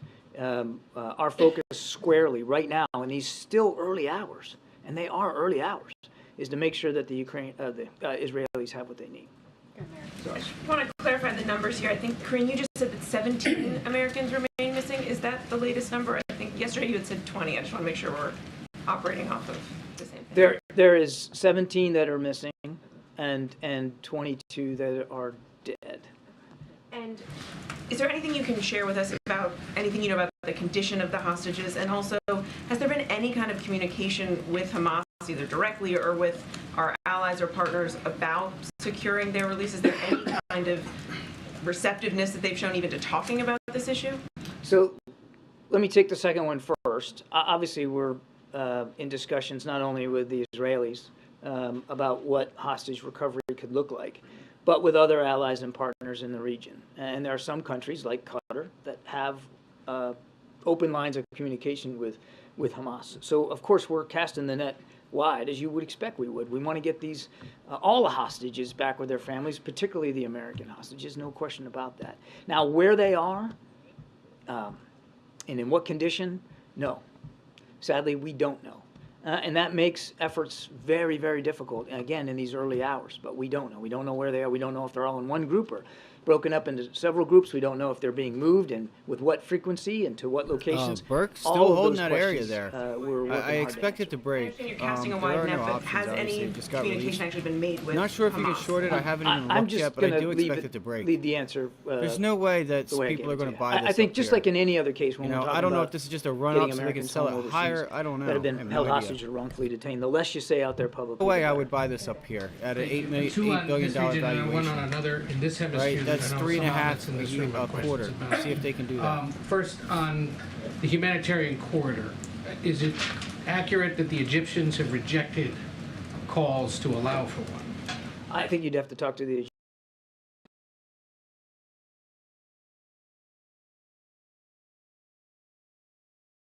safe passage, a safe passage corridor opened up. We also believe it's important that humanitarian assistance have a way to continue to get to the Palestinian people. And as Jake mentioned yesterday, we're in active discussions with the Israelis and with the Egyptians. A lot of cell triggers too. Not There's, sure how of loud course, this is. ongoing or intelligence isn't. If I need to turn it down, you assessment, guys just let me know. and now political debate over If you're new Iran, here, what it welcome. knew, what it may have done to support Hamas If you could, in all of this. give us a like, pass Even this if on, there's no you know, direct help us evidence get along linking with somebody that Iran would to like to this be here and trade specific with us. attack right now, Greatly appreciate does it. the U.S. believe Hope you guys are Iran having needs a to pay great some day. kind of a price supported You guys are having a needs great some day kind of today. retribution You know, the market's kind for of having just supported Hamas consolidating, all pulling back along and up to whatnot. this point. I mean, the question almost, and I'm not picking on you, Ed, but it implies that that we're just now waking up to the fact that they've been supporting 10 Hamas minutes and until Hezbollah Fed and other minutes. terrorist networks. Hamas is one of the most highly sanctioned terrorist networks on the planet, largely because of what we've been doing here in the United States to target them. And Iran, my goodness, just since the beginning of this administration, we have sanctioned some 400 plus entities with more than 40 different sets of sanction regimes, 30 of those just this past year alone. We've increased our military presence in the Gulf region because of their attacks on maritime shipping. We have added additional sanctions because of their support to Russia and the fact that they're still providing drones and technology to Mr. Putin so he can kill innocent Ukrainians. And now we've added our military capability. We've added to it from a naval perspective in the Eastern Med. So nobody has turned a blind eye to Iranian destabilizing behavior. Now, I think what you're trying to get at is this particular set of attacks. What Jake said yesterday still holds. We obviously recognize that there's broad complicity here by the Iranians. I mean, because of the longstanding support to Hamas. Hamas wouldn't have been able to function at all had it not been for propping up by the Iranian regime. But we haven't seen any specific evidence that tells us they were witting, involved in the planning, or involved in the resourcing and the training that went into this very complex set of attacks over the weekend. There's one other, I mentioned an issue here in this hemisphere that there are outlets in this room I know curious about. There have been several days now of protests Complex? in I Guatemala didn't see anything that have complex essentially about locked it. down parts of the country They amid just the ongoing charged. protracted, From difficult what I've presidential seen, yeah, transition. maybe I don't know. Just curious I don't if you can give us a sense of how the U.S. is monitoring that and whether it has any message for protesters. And yes, who they continue flew to over in hold those up stupid-ass some things parts of that society they that had have people blocked standing by gasoline and as food they shipments should, you to parts of the know. country. We certainly They aren't just going got to involve blasted ourselves in midair. internal Guatemalan politics. Dumbasses. We obviously But they're believe thankful in there free wasn't and fair nobody there, elections. or We else they believe would have in, got their asses handed to them. democratic voices. And we certainly believe in the right of peaceful protest. People should have the right to protest, whatever they want to do, as long as they do it peacefully and in a way that doesn't put others at harm. I think I'll leave it at that. Gotcha. Thank you. John, you mentioned wanting to avoid actors in the region taking advantage of this. Can you give us a sense of who you think might take advantage of this that you're worried about? I think there's a, unfortunately, long list of actors in the region that are hostile to Israel. Hezbollah is one of them, and you know, we've been watching with concern some of the rocket attacks that have come across the northern border of Israel from Lebanon, which obviously were coming from Hezbollah. So we're clearly concerned about that. Concerned about Iran as well? We're always concerned about Iran, and Iran's hostility to Israel doesn't need any reaffirmation by us. It's out there plain to see. So yeah, of course we're concerned about Iran. You mentioned the humanitarian corridor, but more just staying on the topic of the humanitarian issue. What can be done, or what is the U.S. doing to prevent a humanitarian crisis in Gaza? The situation now about power, water, food.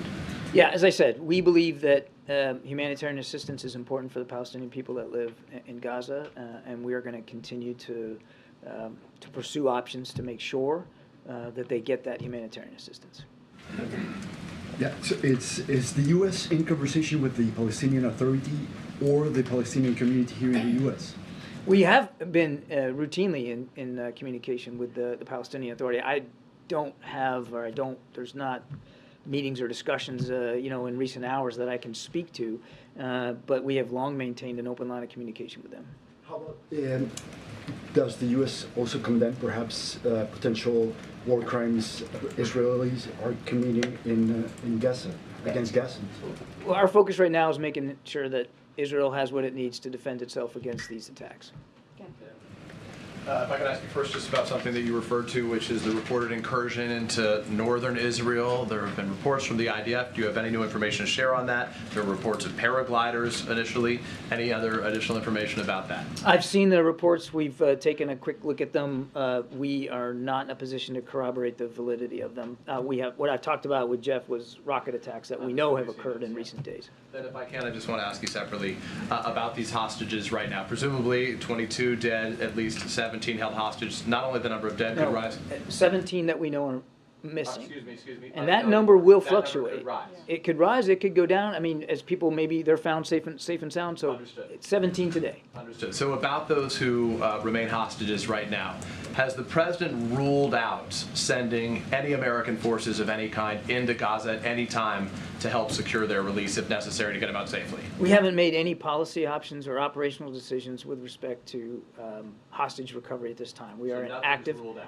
We haven't made any decisions about hostage recovery at this time. We just don't also have enough information, Peter, to be able to make decisions like that. But you heard Jake yesterday say, and the president has said, we'll do everything we can anywhere around the world to make sure that Americans held hostage have a path home and to be safe with their families. So we're keeping to Mary's question, obviously we're casting the wide net. We're also keeping the options wide open right now as we get more information, but we just don't have enough granularity to be able to fine tune those options. Has the president spoken to any of those unaccounted for or any of those Americans dead? I'm not. I know that the State Department has been in touch with most of the families of those that we know have been killed. I don't know if they've talked to all of them. I have no conversations from the White House to speak to. Thank you. What's the level of concern that American troops who are stationed in the Middle East might be a target of Iran or some proxy forces, and are there steps being taken to secure military installations? Well, sadly, I mean, our troops in the Middle East are well familiar with the ebb and flow of security concerns for force protection. I mean, it's just part and parcel being deployed there. And it's never not a concern for commanders in the region when it comes to force protection, because some other event somewhere else could absolutely have repercussions for you and your troops. So without speaking to specifics, never do that, what the force protection measures look like. They change all the time. They certainly are adapted to the situation. Any evidence of potential domestic threats that people might be inspired by these attacks to do harm here in the U.S. to synagogues or any other I know of no specific threats here domestically. That's a stupid ass question, bro. Like a spillover effect of what's happening. You could probably answer that question. Like, why? Israel Why? and Hamas. I know of no specific threat streams here to speak to. But you heard the president talk about this yesterday. We're not going to assume anything. But because of the rise of anti-Semitism around the world, and certainly here at home, it makes perfect, prudent sense that we take the kind of action we have taken with local and state authorities to increase our intelligence posture, domestic intelligence posture, and to make sure that we're properly prepared to deter and disrupt any potential violent threat to the Jewish community here at home. And I think you'll hear the president talk about this a little bit more today. Jackie, and then we'll go to that. Thank you, Crane. John, this was a massive intelligence failure. Who bears responsibility for that? You know something, Jackie? There's going to come a time when it's appropriate for us to take a look back retrospectively and see what the intel picture showed us or didn't show us, whether there's any gaps that need to be closed. There's going to be a time for that. And I suspect that our Israeli counterparts will do the same thing. Now's not that time. It's just not that time. Can you speak to the reports that Israel was warned by Egypt? I can't. McCall from Foreign Affairs made that allegation this morning, saying that that was something that members were told on the Foreign Affairs Committee. So, has that been discussed at all, or is that something you're looking into? I can't speak to specific intelligence matters. Again, there will be a time to look back at this, as we always do, and we will. Right now, we're sharpening the intelligence gathering and cooperation and sharing with Israel, as we should, since they're involved in active operations, and we're making sure that they get the tools they need. Can you define what the direct link is when you guys talk about Iran not being involved, no direct link? What do you consider to be a direct link? So what I'm referring to there is any evidence that we have that they were knowledgeable of and aware of these particular attacks. Now, of course, as Jake said yesterday, you know, that they were obviously have been broadly aware of Hamas's hostility to Israel and to some of the broad planning that Hamas would do. But we haven't seen anything that tells us they knew specifically date, time, method, that they were witting to this. We haven't seen anything that tells us they specifically cut checks to support this set of attacks, or that they were involved in the training, and obviously this required quite a bit of training by these terrorists, or that they were involved in any directing of the operation. So again, I'll get to your. I promise I don't want you. I'm not trying to, monopolize the time here, but it's not a, we're not one and done here either. We're going to continue to look at the intelligence stream and see if it leads us to a different conclusion. All I can do is be honest with you about the conclusions we're coming to today, and we just haven't seen that. You kind of answered my follow-up, which is, oh, good. Is it the position of the administration that at this stage Iran was not involved? I guess my question is, how can we know that this was in the planning for over a year and within a few short days say that Iran was not behind it? Because that's what we think. Because we've been looking at it. It is the position then? What we think now, again, we have not seen any evidence, specific evidence, that Iran was directly involved with these specific sets of attacks. That doesn't mean that, look, we're going to keep looking at it. The book's not closed on it. We're going to keep looking at that. But that's just where we are right now. All right, we're going to move on. Go ahead, Anita. I'm sorry to yammer on the Iran thing, but just briefly, what did Iran know? We'll try and get to everything. Sorry, what did Iran know and when did they know it? Where are we now? Where's the White House now on what they knew, when they knew it about this attack? I think I'd give you the same answer I gave Jackie. Moving on to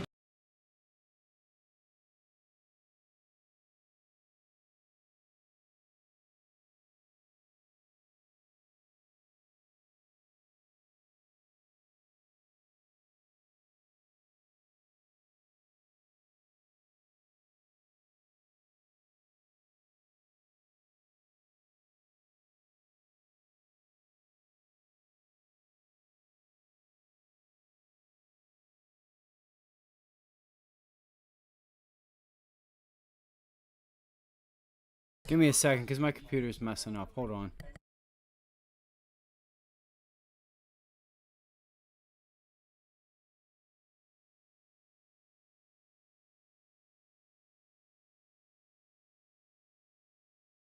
All right, here we go. So, I already know markets. Again, listen, the Fed has already came out and talked a lot about what you're going to. This probably doesn't matter, guys. Unless you get balance sheet reduction, stuff like that actually matters for liquidity reasons. S&Ps are going back to the upside here, but I would watch. Where's our area of resistance? VWAP. Okay, VWAP. We've been rejecting VWAP all day. Burke is, I don't know why it's trading like it is. I certainly wouldn't buy it. So let's go through these minutes real quick.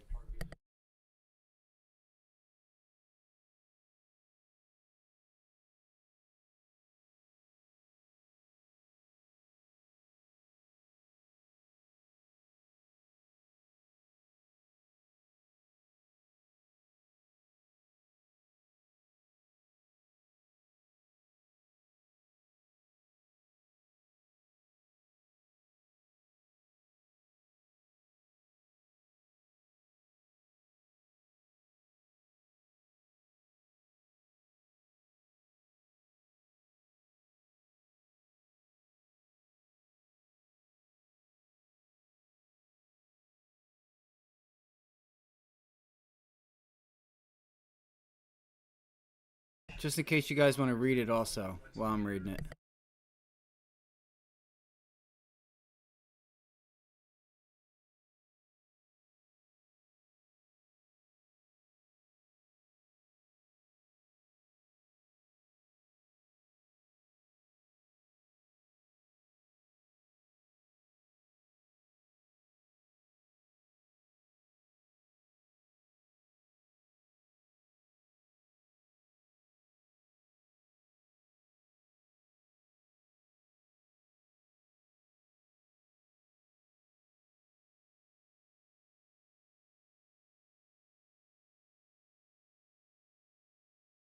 So there you go. This sentence right here, guys. The dollar broadly appreciated against advanced economic currencies over the period as stronger U.S. data supported moderately increased yield differentials against these economies amid perceptions that policy rates were at or near their peaks. And they've told us, and they've came out and said it today, that that's probably it. They're going to give it some time. And, you know, they always say, yeah, they leave that, yeah, just in case, right? If things start going a little bit crazier, they'll have to hike. But for now, they're pausing.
So what I'm seeing here too, mainly the things that stuck out was keeping the year-end target until I think it said March or so, into the first half of next year, first quarter, second quarter of next year, into 2024. Where was it? Should be right here, May of 2024, January, February, March, April, May. Yeah, so that's into the second quarter.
So right here, members concurred that the U.S. banking system was sound and resilient. They also agreed that tighter credit conditions for household and businesses were likely to weigh on economic activity, hiring, inflation, but that the extent of these effects were uncertain. Got to go tighter, baby. Go tighter. Please, please do it.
All right, so I'm gonna go look for a short here. See how we do around VWAP.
All right, so Amazon's breaking out. I might take a swing trade on Amazon into tomorrow. Oh, that's a heavy pullback. Those accounts, she said, were actually Thai prostitutes. You heard me right. There was an employee who pushed back on SBF around all of this. He allegedly told her to shut the F up in a meeting. He was also known for some of these types of outbursts in stressful situations, according to Ellison. Some details about the relationship as well today. At one point in the Bahamas apartment that is now infamous, Ellison, staying in the Bankers Street, confronted her about the financial mess. He said it was her fault, said that she didn't hedge early enough, and that she got very upset. She said she started crying. She also talked about his image that he tried to cultivate, tried to frame himself publicly as an intelligent and somewhat eccentric founder for PR optics. Apparently he had another backup card. He later made a list of things while she was running his hedge fund called things Sam is freaking out about. That included getting regulators to crack down on another competitor, Binance, in order to improve market share. And then, guys, buying the company Snapchat. That was Let's see here, because I'm thinking about a play on Amazon. Let me see here, because it's holding up pretty well. Volume isn't that great. I just want to make sure I'm making the right decision here and not trading just to trade. We have 2 hours left, so let's see what we can do.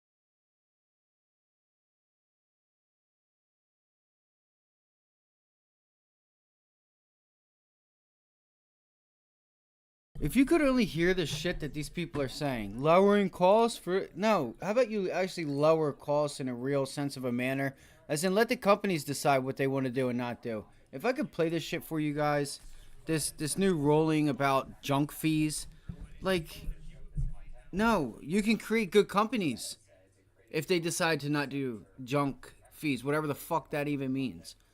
Like, I hate this administration. I'm sorry. I hate them. I hate them. You're sitting here worrying about the stupidest shit instead of stuff you guys should be that they should be worried about. Do not let them back in again. Please do us all the favor and do not let them back in again. Please.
My mouse is just messing up on me, guys. Sorry.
Feels like the spy's struggling to break out here. It may, but it feels like it's struggling right here. It's getting me tired. Keep trying to fall asleep. So I'm kind of just being patient. I might go make a cup of coffee real quick for the last hour and see if we can't retake back the day. Looks like we're going to. Um, looks like we're going to. But we are struggling here. Kind of mixed. If anybody's here in the comment section, guys, let me know. What do you guys think about Amazon? What do you think of Tesla? What are you guys watching? What are your guys' thoughts? You know, I am still thinking this might be a little too much of an area right now. I think we could pull it back in a little bit. We may not move because of CPI. An update now on the race for the Speaker of the House from our Emily Wilkins. The 3 p.m. vote that is anticipated will not be on the Speaker. It's not clear if there will be a Speaker vote today.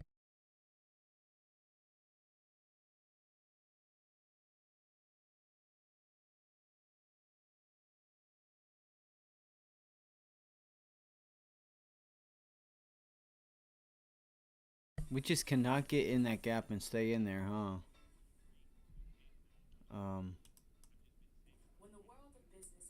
I mean, there you go. You got your 50-day moving back down. Like I said, it would start moving quick because we went down and back up fairly quick.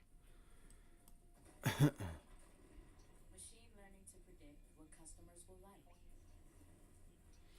don't know. I don't know. I make something happen. I'll let you guys know. I'm gonna go get some coffee.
All right, let's go. Last hour. Last hour. Man.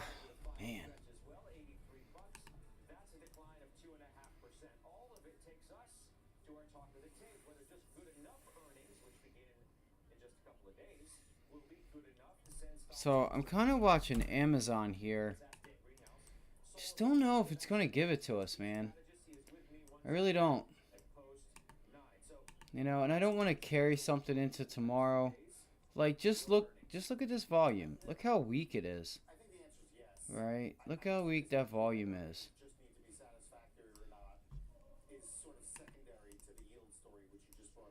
You know what I mean? It's pretty clear that it's weak. It's pretty clear that it's weak. So,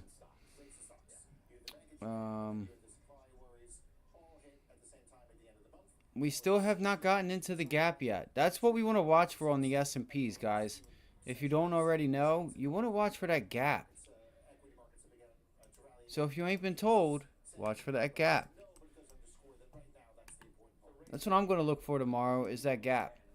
I'm going to look for the gap to see if CPI can put us in the gap and get us to the upside. I might throw on the 1 minute. I think the 1 minute's coming out. Man, they're still selling the shit out of this thing, though.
She's so adorable laying over here. She's so innocent. And I'm still figuring out what I'm going to do. You know, it feels like we just can't get that extra push to go to the upside to get that confidence that we're going to open up higher tomorrow. So it's 3 o'clock now. So we could just sit here. You could just sit right here in this range.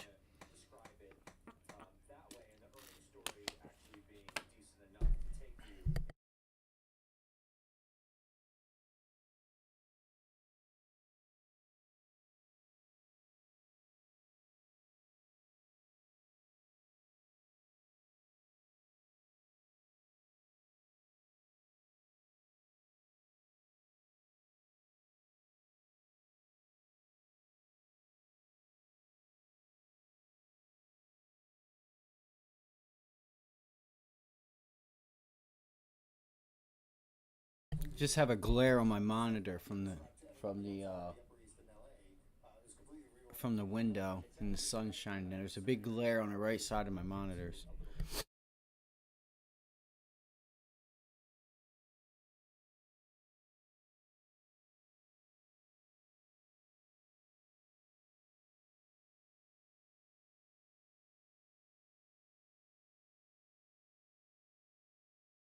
So we low volume. I wouldn't sink my teeth in anything unless you guys see something. Let's go through the indexes so we get a heads up on tomorrow. Let's go to let's go to the indexes first.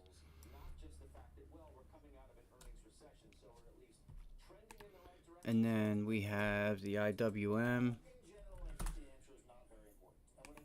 And they're all sitting right around, well, IWM's a bit lower. Q's a bit higher.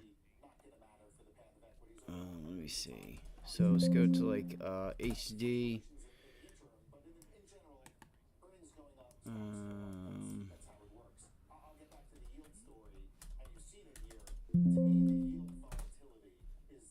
Wow.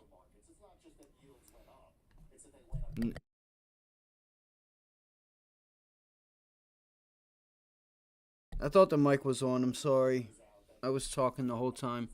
Well, I missed that one. That sucks. And I thought about it yesterday. Let's see. Tomorrow's Thursday, so that'll be better. I mean, you'll get a lot of premium and theta to eat away at these contracts tomorrow. If you know, so we'll still have a lot of opportunity the rest of the week.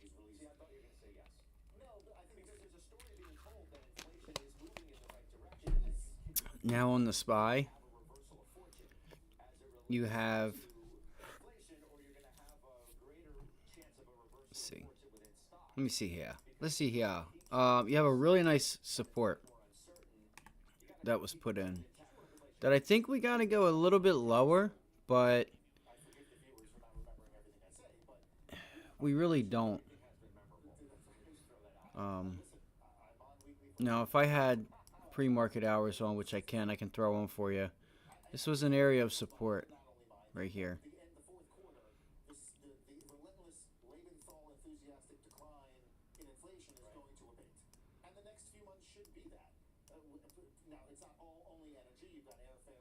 All right there.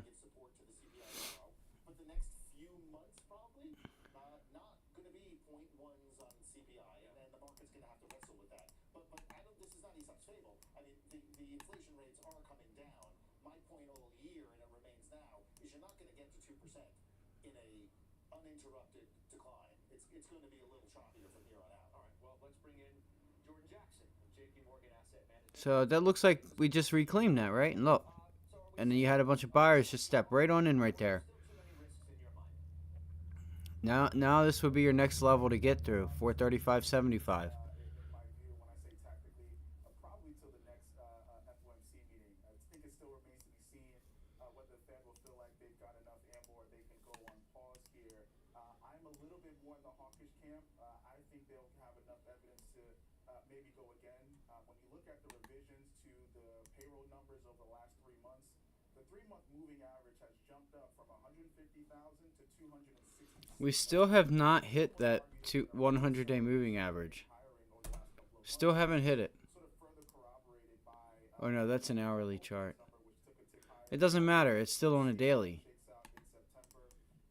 See, the Q's already past the 50-day on the daily moving averages. So, I'm not sure what's going on here. See? Well above it. So, that's so weird.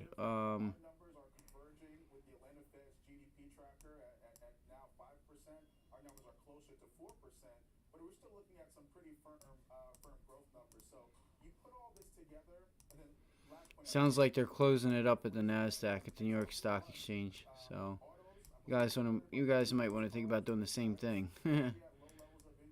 Same for myself, but well, I hope you guys had a great day. I mean, some days are like this. We have CPI tomorrow. maybe we get some news.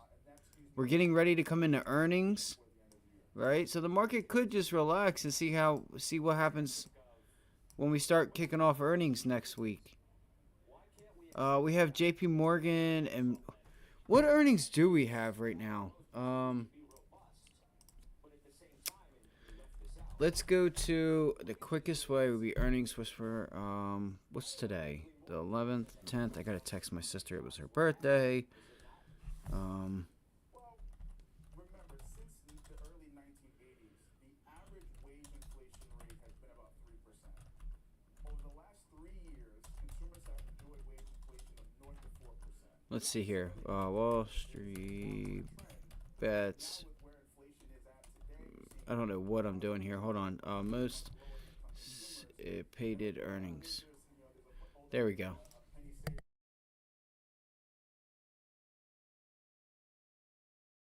So airlines, Delta, Delta City, UNH, BlackRock, PNC, Progressive, CMC. I'm not sure what that is.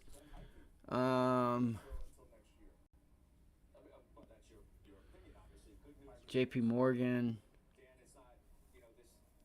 So, and today's Wednesday, right? Yes. Domino's already came out and said they probably won't do well. I think something happened with Domino's, so I'll just leave that up. No, I won't. No, I won't.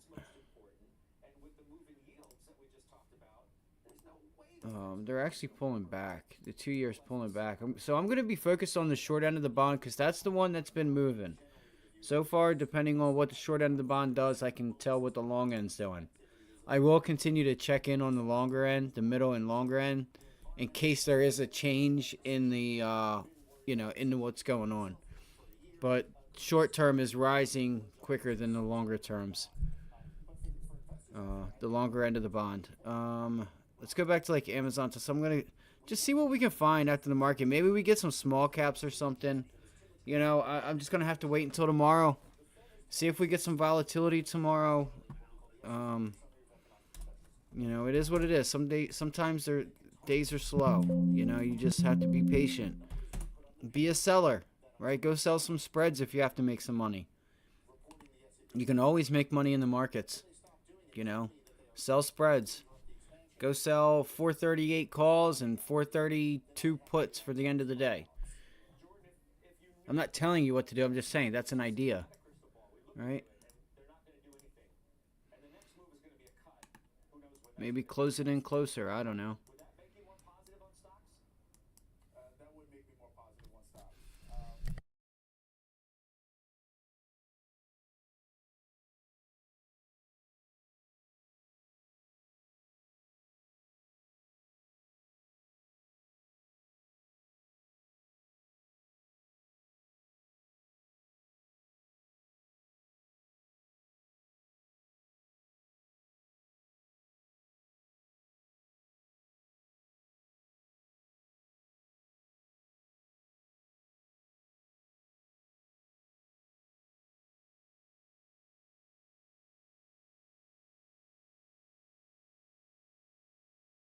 That's a really nice rejection of the 100-day moving average on JP Morgan, but it is bouncing back up. So it's in a range here, right? It's just sitting in a range. You have to recognize what is going on. It is in a downtrend, right? It is in a downtrend, but it's also in a range, and it has earnings on Friday, so you could get a little bit of mishap, it may not, you could just get some whipsawness and a directional change out of nowhere, and you don't know what's going on. So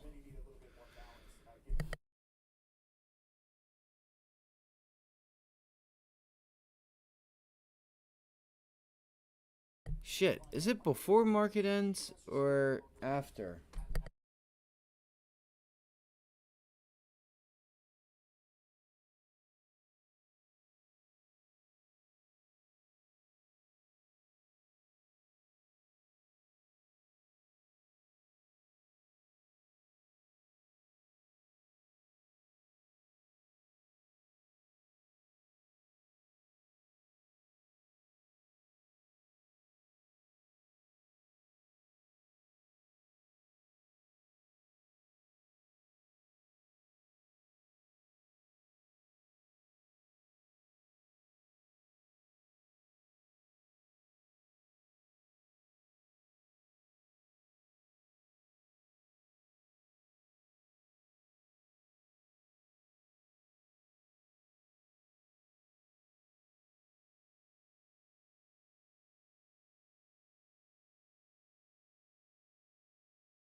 What did I say, man? Like, I figure we could just sit here. What have we been doing? Just sitting here. That's kind of good if you want to go to the upside. It's the first time you've sat above VWAP this entire time. I need to find a trade. I need to find one, guys. Anybody got any crumbs they can throw out? Any ideas? I mean, the market's getting ready to close in a half hour anyway. We'll do the live stream. I was going to do a watch list again last night. I went to the grocery store, and I'm like, guess what? We got the thumbnail made, so I'll show it to you. You can wait. The thumbnail's already made, so we're halfway there. Let's see here. Let's see if I can bring it up for you guys. Is this it? What do you guys think? Nope, that's not it. That's not it. That's not it. What? Live day trading. Government shutdown. No. No. Let's go find it. So this will be the thumbnail right here. Hey. You see that? You see that setup? Look, guys.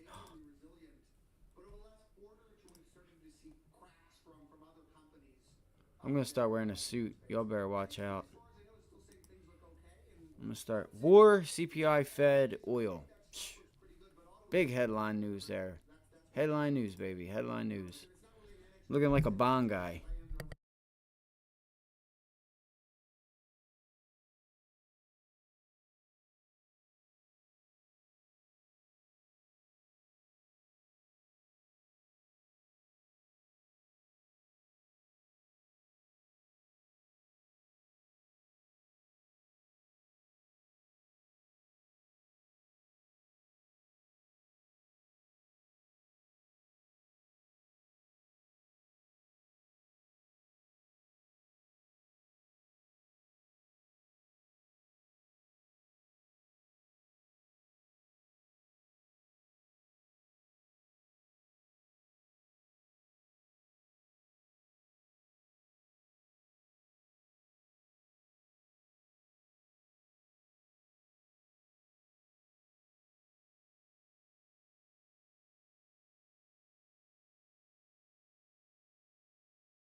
Oh, I've been on it, NASCAR. I know. I know. It went nuts, bro. 2,000 something percent. I know. I was watching it all day. I was watching it all day, man. Yeah. Sick move. Sick move.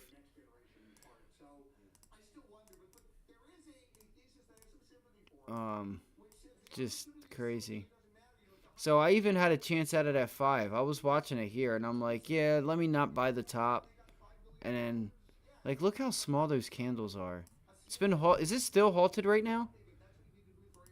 It's halted right now, I'm sure. Oh wow, yeah. What's that? Yesterday?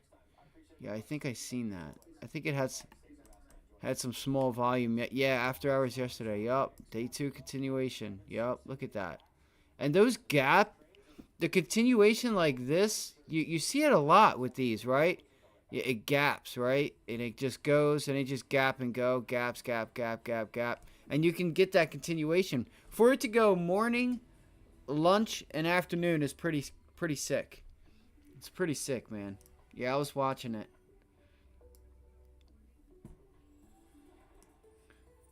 There's like another play after hours the next day. Yeah, 30 minutes. We might see something fly. Be willing to jump into anything. Absolutely, because this is what could start setting us off.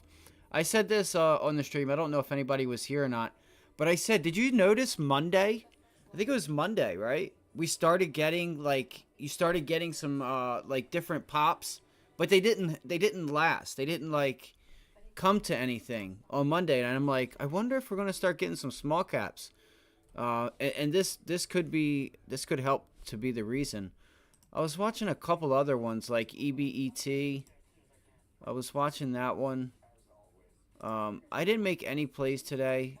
This one kind of just went and then it just stagnant. So we'll see if it tries to do something after hours.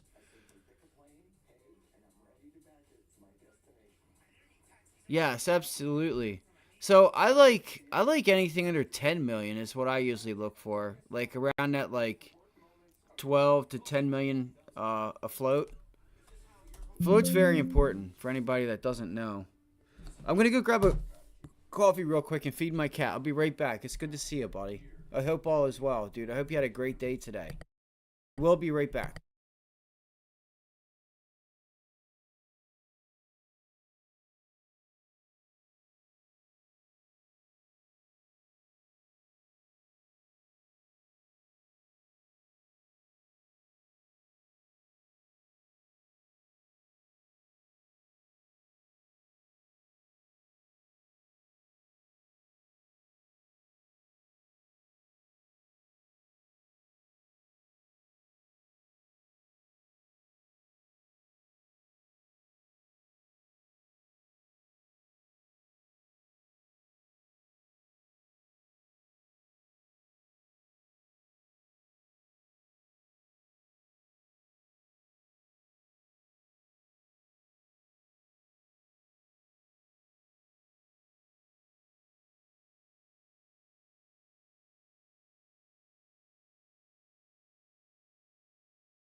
looks like Amazon might have worked out. So we didn't go anywhere.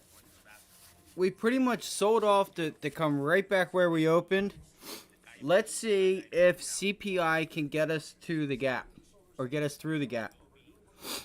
Where's the gap, you say? Well, I'm going to show you. That's what I'm going to watch for tomorrow. Come on up, Turkey. Come on.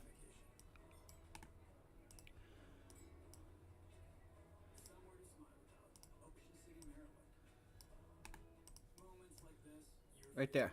There's your gap. So that's what I'm looking for. Right? I'm looking to see if we can get, like, get up in there. What is this? An arrow? Let's see. 1, 2, 3.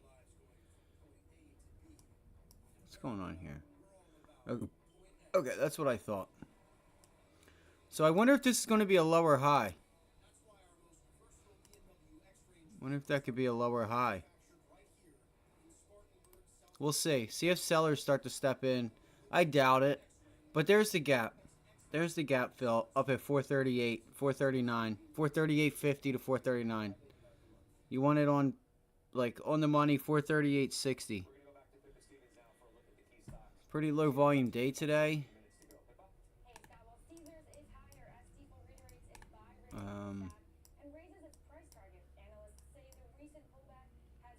Uh-oh. That's a nice looking candle there on the daily chart, guys. I might, yeah. I'll be here. If we have anything running, I'll be here. I will be here. I do have a football stream and a watch list I was going to do that I was going to work on. But yeah, definitely, for sure. PHIO.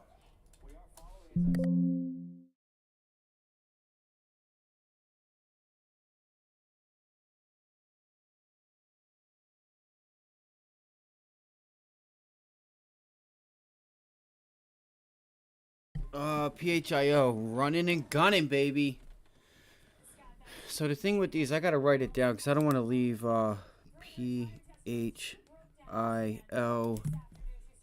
The thing with these is I have to get, I got to get on the daily chart and write down my levels. That way I have it. So I feel like I'm a little bit unprepared in the sense of that, knowing, you know, where the 50-day, 100-day is and stuff, coming into it on the daily or whatever. But, so like there you go, right? There's a pivot low there. Look, I've already got this one. That's hilarious. PHIO. I've already got this. All right, I've already got this ready to go. All right then. That's hilarious.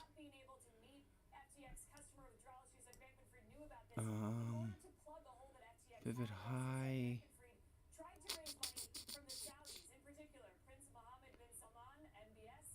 Yeah, probably right there, maybe. That's the start of the sell-off. All right, there we go, and we have a gap fill right here. You have a gap fill. 350, 359. I mean, to about 339. It's about a 50-cent range. Let's see what happens here. Let me take after hours and pre-market off so we can get these moving averages where they need to be for the most part. Is this one day today? Oh, wow. This thing was already ripping and running because of it, I guess, TPIO or whatever it was. I know TUP was going, and then the other one.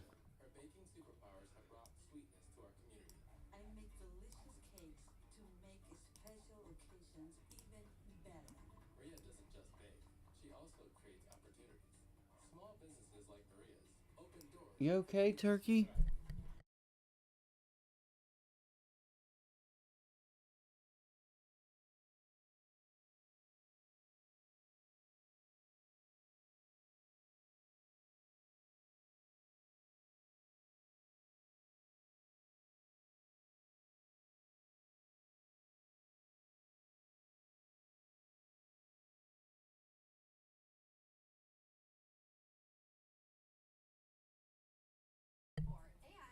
All right.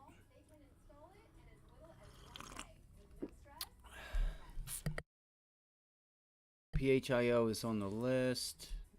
No, no, no, no, no.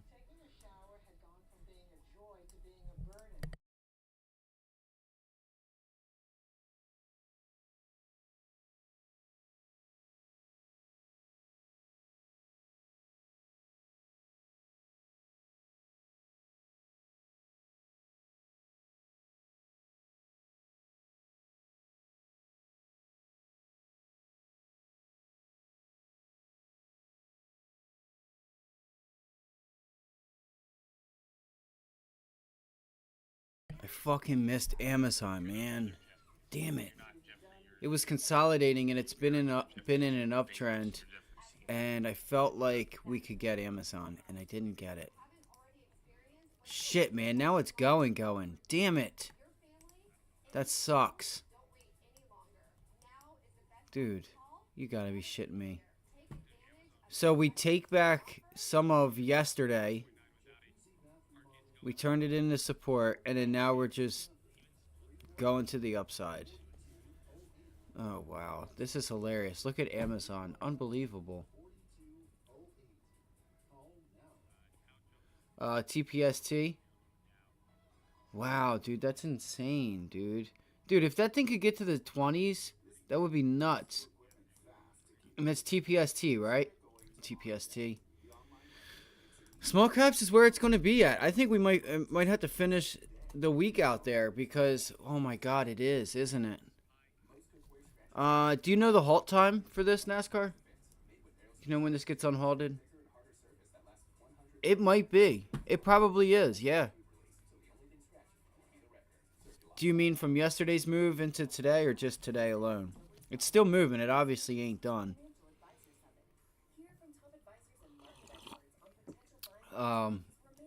Do you have NASDAQ's thing to see when this thing gets unhalted? Because I don't have it. U.S. State Department says in order to meet high demand for flights out of Israel, we are also exploiting other contracts. And it probably is. That's a huge move. 3,764%. Yeah, that's huge. Wow, it did. 927. Yeah, halted up. Oh, wait, so it's open right now. You're going to get people to probably buy this thing. I don't know, man. Do you think I should just buy a few? I missed the pullback already.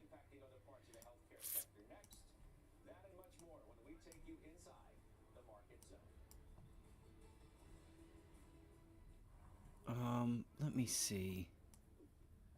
Maybe I could do it. See, that's... Maybe I'll do it for the day. It's not even going to pull back. So it did there. It pulled back there. And it pulled back there. So it could pull back.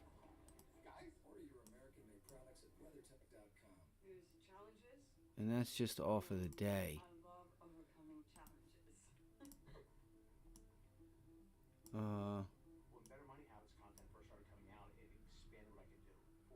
Wait, so it's already halted again? It already halted again, didn't it? Shit.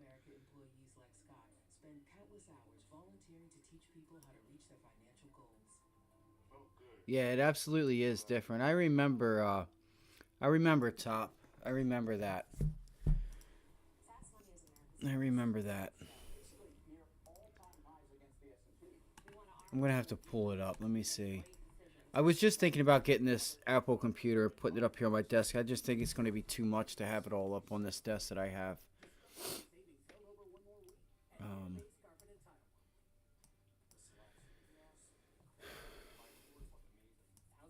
Let's see here. Come on, zoom. This is insane. Wow, my phone's already dead. That's crazy. TPST.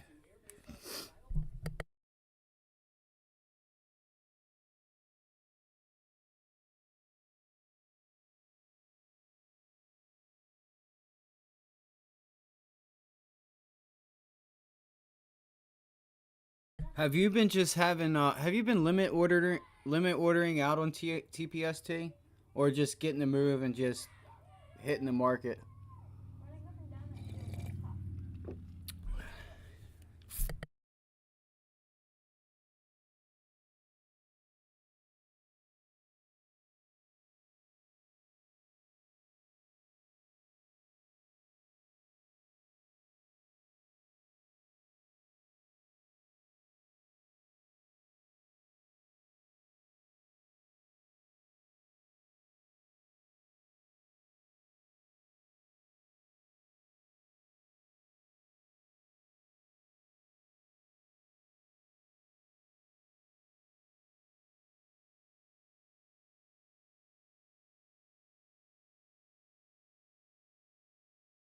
So my TLT calls are actually almost back to where I bought them. That's cool.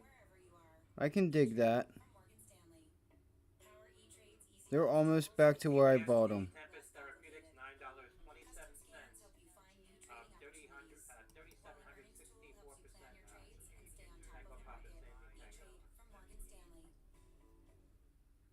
The Market Zone is sponsored by E-Trade from Morgan Stanley. Trade commission free today with no account minimum. I can't believe Amazon's up to. It's pulling back now. I thought about getting in on that Amazon break and retest, going long that when it made this afternoon move and got back above that double top and held it here, and I never took it because I wasn't sure if it was just going to break back down. But I should have said, hey, it's in an uptrend. It consolidated. Now it's going to the upside. I think Amazon's the stock I'm going to be watching for a little bit. Other than whatever small cap start. I think tomorrow and the Friday, going into maybe even next week, you could get a lot of these, you could get a lot of small caps going.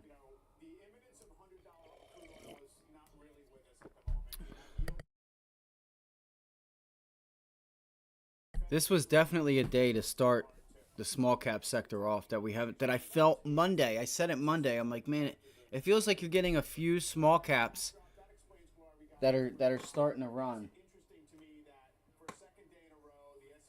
What are you doing, Turkey? What are you doing?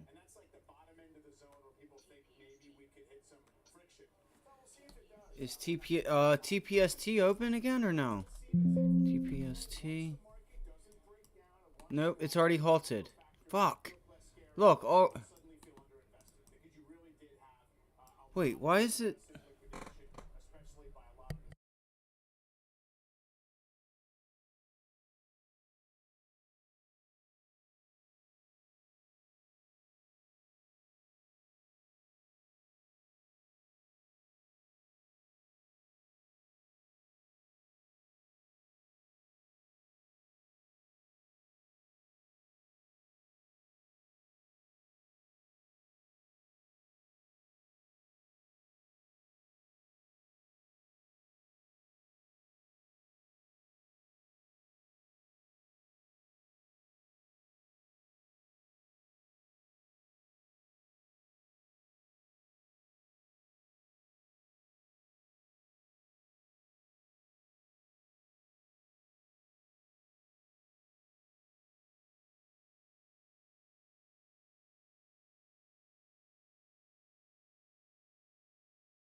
think it's going to get unhalted here in just a couple minutes, I think.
I like 12.50. About 12.50. Next one would be around $15. That's where I think it would. $16. I'm sorry. So $16. Let's see if we get up to that pivot top. Resistance up at 12.52. $12.52 here. 15.45 would be the possible last stop. And if you don't stop there and that bus keeps going, guys, watch out.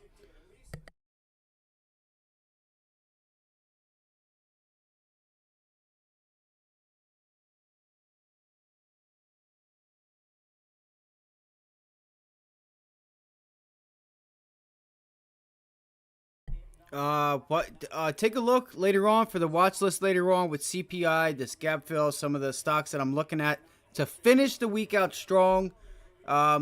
Missed my Amazon today, but it's all good. I didn't miss it. I'll wait for a pullback. It's one of those days, right? We consolidated. So yeah, check for the watch list. Football show coming out in about an hour and a half, 2 hours. I'm going to post the thumbnail, take a shower, and go do that. I will be here with this TPST going ham. Come on. I still think we got that 15. I didn't put the marks, huh? I didn't put I didn't put the levels. I'm sorry.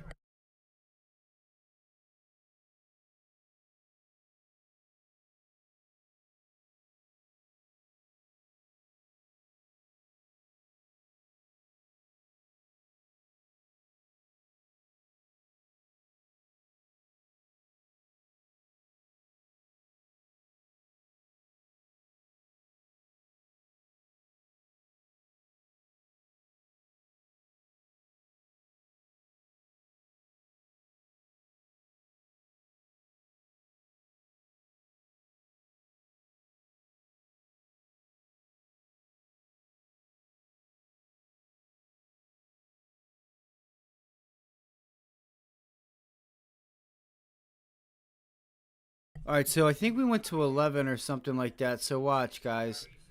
We should get up to this 1250 level. Yeah, 1250 is what I'm gonna call it, and then I would say give me that 1550. And then after that, you just got gap fills upon gap fills upon gap fills.